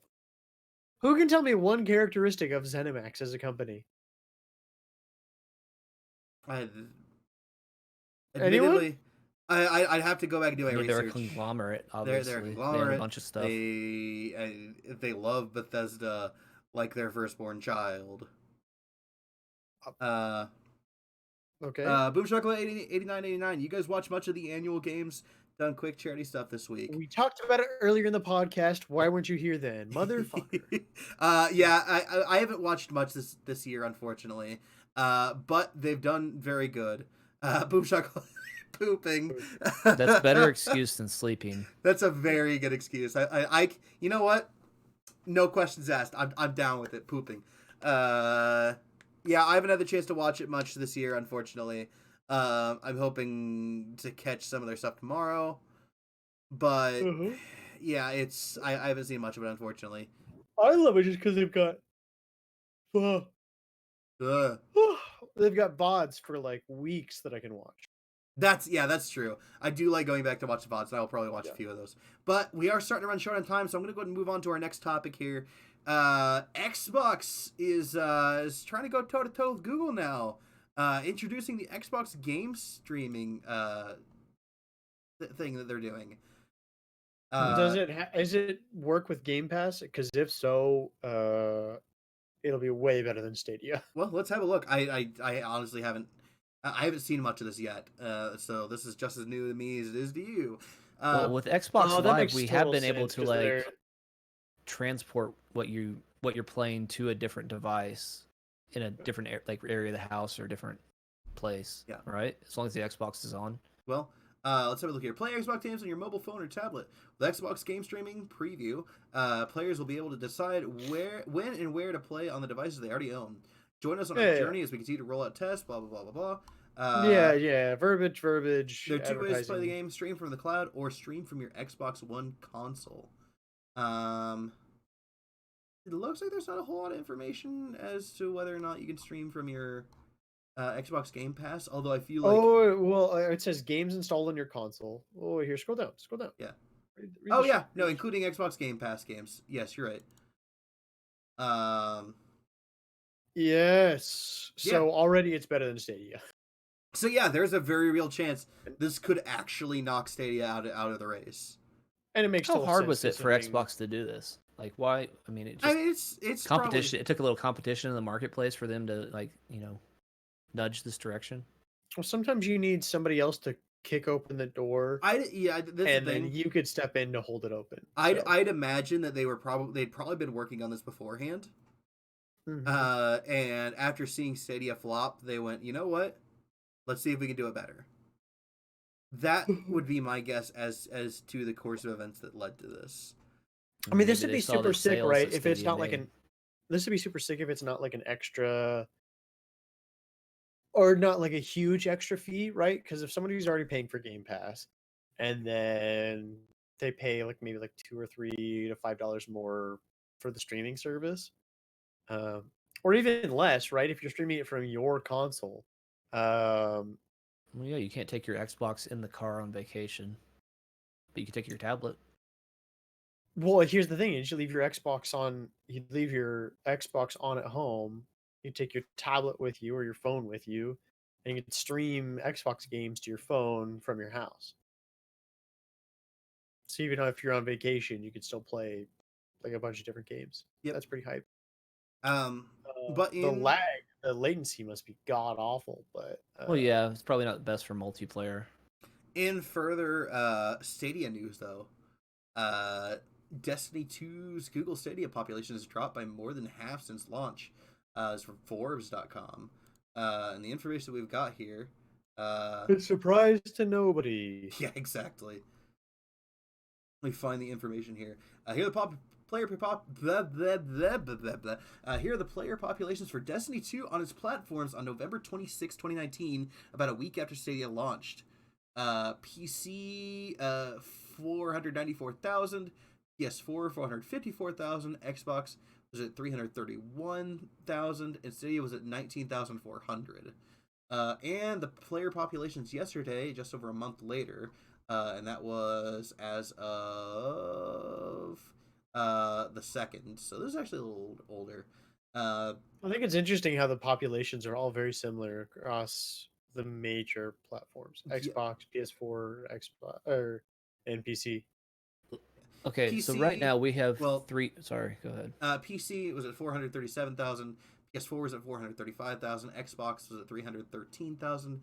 And Stadia was at 8,020, which means that Stadia's population has dropped by 58.7% over the course of a month. All right, so I'm doing some thoughts in my head here, like going back in time to like late 80s, early 90s. There's always been there was originally Nintendo, like 2 major consoles. Thinking about like the majority of like who's playing what in the United States, it's usually been like there's the leaders, 2 major consoles, Nintendo, Sega. And then it went from Nintendo, Sega to like Nintendo went the Game Boy route, or they did GameCube and stuff like that, Super Nintendo. So Super Nintendo, GameCube, Sega kind of started to fall off, and then PlayStation came in, and the early like Xbox One came in, like the early original Xbox. So then we've got 3. And then Nintendo kind of like fell off for a little bit, and then they finally came out with the Switch. Or no, they came out with the what was the thing before the Switch? The Wii. The Wii U. Yeah, so the Wii, but there's always been like about 3, right? I'm just thinking like Google Stadia, right? Everybody else is going to start bringing out streaming services. Some of them, like PlayStation already has a streaming service. Xbox is doing it now, or is going to be doing it.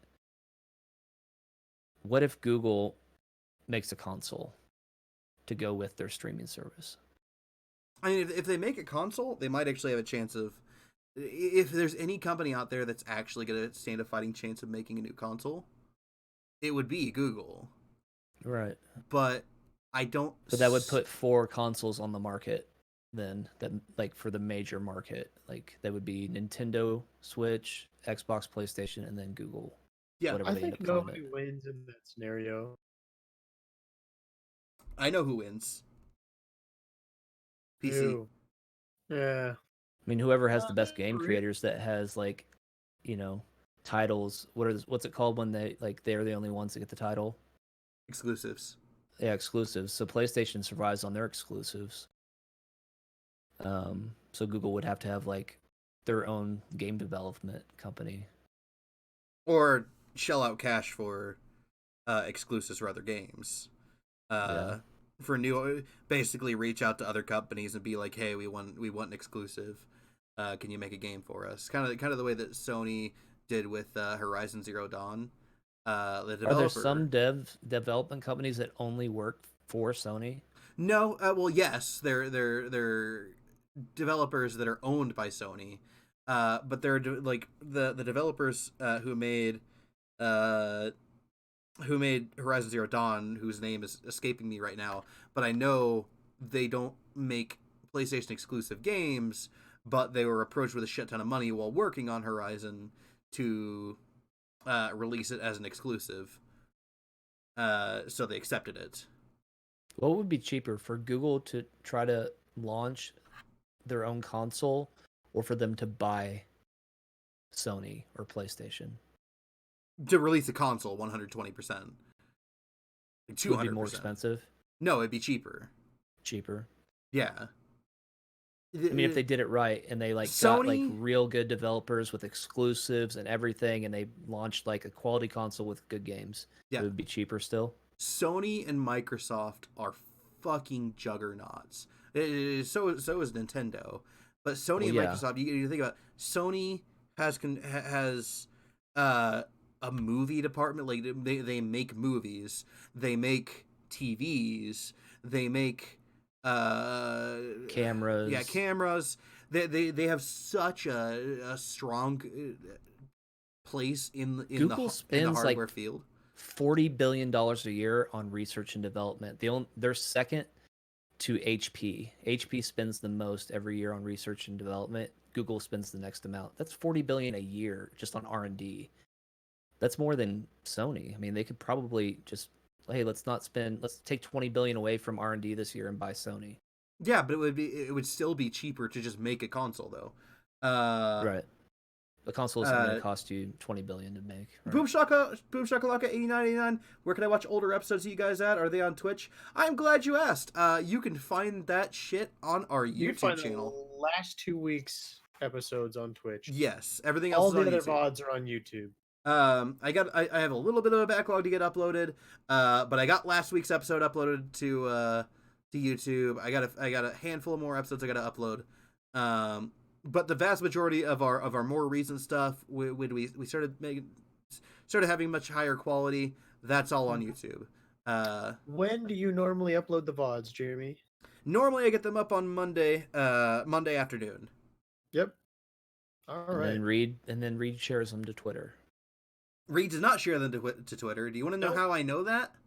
I don't do shit for because Twitter. I just recently requisitioned the Twitter channel because Reid hasn't done anything on it, and we've had our you first know what I do? post Matthew does nothing in months, but monitors what everybody else is doing and complains about it. Nobody even follows us on Twitter. We do have one I follower. do. Yeah, we have a follower on Twitter now. Who's the follower on Twitter? Probably me. Flapjack. Oh. Yeah. But to get back on topic, it would take so much less money to just make a console. Right, but it would cost more money, but to buy Sony, let's say. But if they did, they'd be eliminating the competition.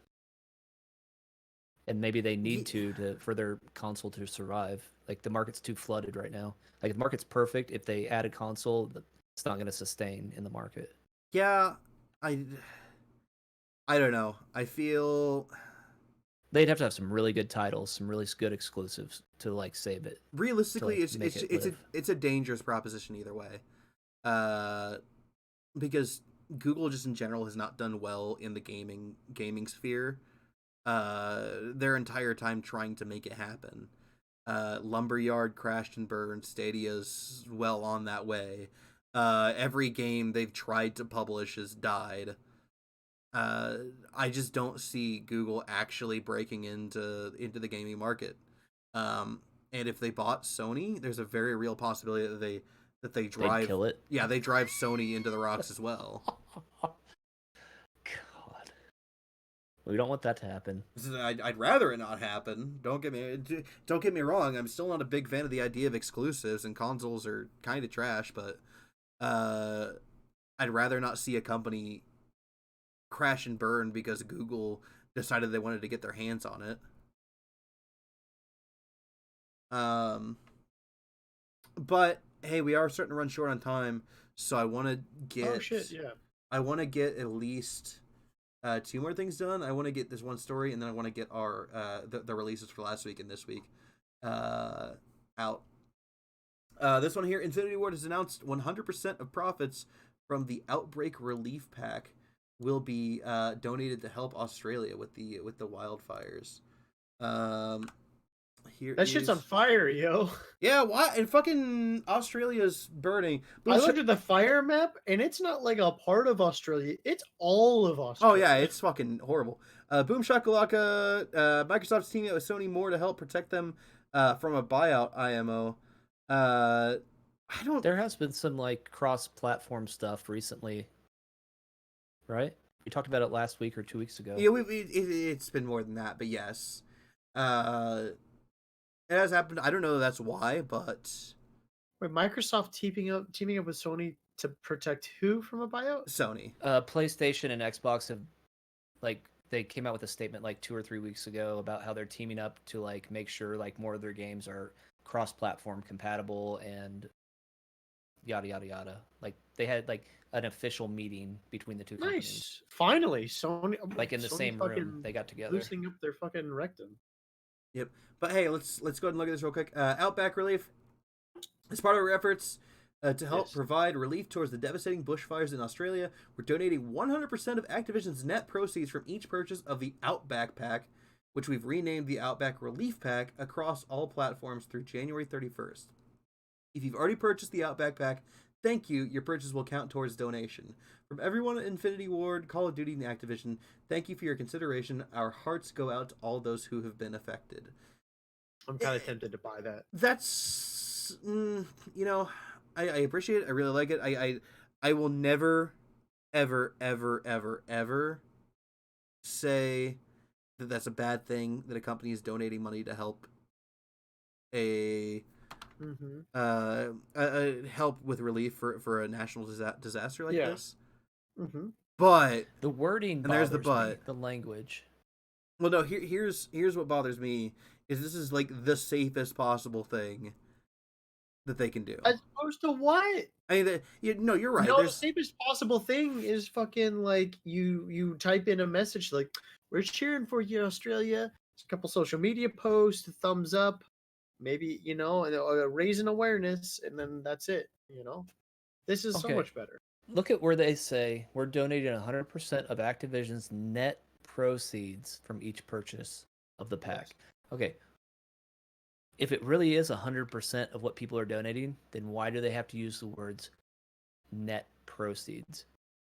In lawyer speak, if they just say we're donating 100% of all donations, then that means that they're legally bound to donate 100% of all the donations. But by using the words net proceeds, a lot of different things can fall under net. Like, what do we have to subtract before it becomes net? Probably the cost of like development. Yeah, of like the different things. I mean, they still have to pay their developers, but at least as far as I'm reading, this is all of the money they're actually earning from this event from this DLC pack. Anything that would not have gone to paying for paying the developers for making it is going to Australia. Yep. Okay. Well, just remember, this is Activision. Yeah, but Activision's not dumb enough to make a big charity event like this and then not actually pay. I mean, how are people going to find out? I mean, are there tax records that like? Yeah, I'm sure that you could verify. Also, right? I'm pretty sure that generally these go to like they don't just go to the government of Australia. They go through like a a charity foundation, and I'm sure that Those are even shadier. are Well, here, let me frame it this way, right? So it's like a lot of people are aware of all the shit going on in Australia. I don't know if either of you guys have donated to any of the wildfire relief funds. I'll be honest, I haven't donated yet. No, but I paid something like taxes, and this, there's tax money going to help. your taxes do not go to help Australia. No, I thought you were talking about the California fires. No, this is the Australia wildfires. No, I know that we're talking about that too, but I thought Reid was talking about No. also California. I'm talking about this, the thing that we are currently talking about, the Outback Relief Pack. So this is, in my opinion, a great way to not only draw attention to it, which is kind of blasé, but mostly so that like people who are still haven't donated yet or are thinking about it now feel like they're getting something back, right, for their money. So you'd say like, hey, I like Call of Duty a lot. I've been meaning to do this. You know what? Oh shit! Here's a perfect way to do it, and I get all this free digital shit. So yeah. Yep. I think if they did something like this with Humble Bundle, that would be so fucking sick, right? Where it's like anybody that wants to buy these games, and then all the proceeds go to the Australian wildfires. That would be super sick. So it's just like people getting stuff for their donation is super awesome. Plus, it's probably like a tax write-off for the game developer. So all right, that's my 2 cents. Yep. Well, let's move on to the last thing before we call it a night. The releases. Last week there were 2 games that were released. AO Tennis 2 for PC, PS4, Xbox, and Switch released on the 9th, as well as the Monster Hunter World Iceborne DLC for PC. That was it. That was everything. Tomorrow, or not tomorrow, next week, Atelier Chalet, Alchemist of the Dusk Sea DX, is releasing for PC, PS4, and Switch on the 14th. A Long Way Down is releasing for PC on the 16th. Ryu ga Gotoku 7, Yakuza Like a Dragon, is releasing on PS4 in Japan on the 16th. And finally, the only real game that people are actually talking about on this list, Dragon Ball Z Kakarot, is releasing on PC, PS4, and Xbox on the 17th. Yeah, that's... Hopefully it's good. Hopefully it's good. Other than that, I think... I've got something. What's up? The U.S. government has sent help to Australia. Excellent. Okay. That is... More than 150 firefighters were sent across the Pacific to help the battles as part of the long-standing practice of the United States, Australia, and New Zealand exchanging fire assistance. I did know about that, actually. There was... I actually saw a Reddit post where a whole shit ton of firefighters were getting off the plane, and they got a huge round of applause from the Australian citizens at the airport. But... So we are helping. Positive note. Yes. Anyway, does anybody else have anything they want to say? Nope. Thanks for joining us, Tyler. Yo, shout out to my motherfucker, fucking Flapjack123, who made these dope ass backgrounds. Yeah, I really like this. This is great. I wish you were here. He is here. He's watching. I checked the chat Is log. this somebody you guys know? He's a viewer who showed up last week. You don't remember him? Okay. No, I do, but I didn't know if you guys knew him outside the podcast. No. I've been in brief communication with him since he sent me this stuff. Yeah. Sweet. Thanks for helping.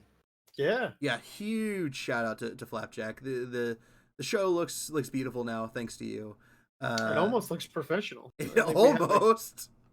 We had like probably the highest viewer count or I think we were at 11 at one point. we ever did. Yeah. But we'll go ahead and call this here. Excuse me. Thank you guys so much for watching the Not Important Gaming Podcast with Jeremy, Reid, and Matt. You can find us here every Saturday night at twitch.tv/NIG podcast. We also started doing a Thursday night stream where me and Reid just kind of play games, bullshit about whatever. Yeah. And if they're playing a good game, maybe I play too. Yeah, if we're playing something Matt wants to play. We did play a good game. We did played play Battlefront 2. very good game. The old- 2005 one. Battlefront 2, yeah. Yeah. You can also find See what I'm talking about, people? you can also find our old VODs at youtube.com/notimportantgaming. We're also, we every once in a while I do an opinion piece and I put that up there. I've only got one up right now. I'm about to do reshoots for my new video that's going up. Also, you can find us on Twitter at Gaming Important, which is now my domain because Reid hasn't done anything with it. The last review video you did was Fallout 76, right? Yeah, that's the only thing that's the only opinion. And you piece ended of up choking on a Lego. I didn't end up choking on a Lego. I ended up choking on water, on water. But I ended up throwing. You dumped Legos an entire on. bucket of Legos like on your face. Yeah, I didn't choke on that. They You were know what the tasty odds Legos. are of you swallowing one of those? Like how many Legos was that? Like 2,000? And that was 250. Seemed I like swallowed a lot more. Lego once. Yeah, it was like a big bucket. How did that feel coming out? What? I don't know when it came out, to be honest. Oh, well, that's good. Boom shakalaka! Must have been like one of those Shouting out small for his ones. football team. Go Chiefs! Wait, aren't they already knocked out of the playoffs? No, the Patriots got knocked out last week. They lost the Patriots wild got card. Yes. All right. All right, I don't know what that's all the about, Titans. but so I'm gonna go ahead and call it here. Thank you guys so much for watching, and have a wonderful night. Bye.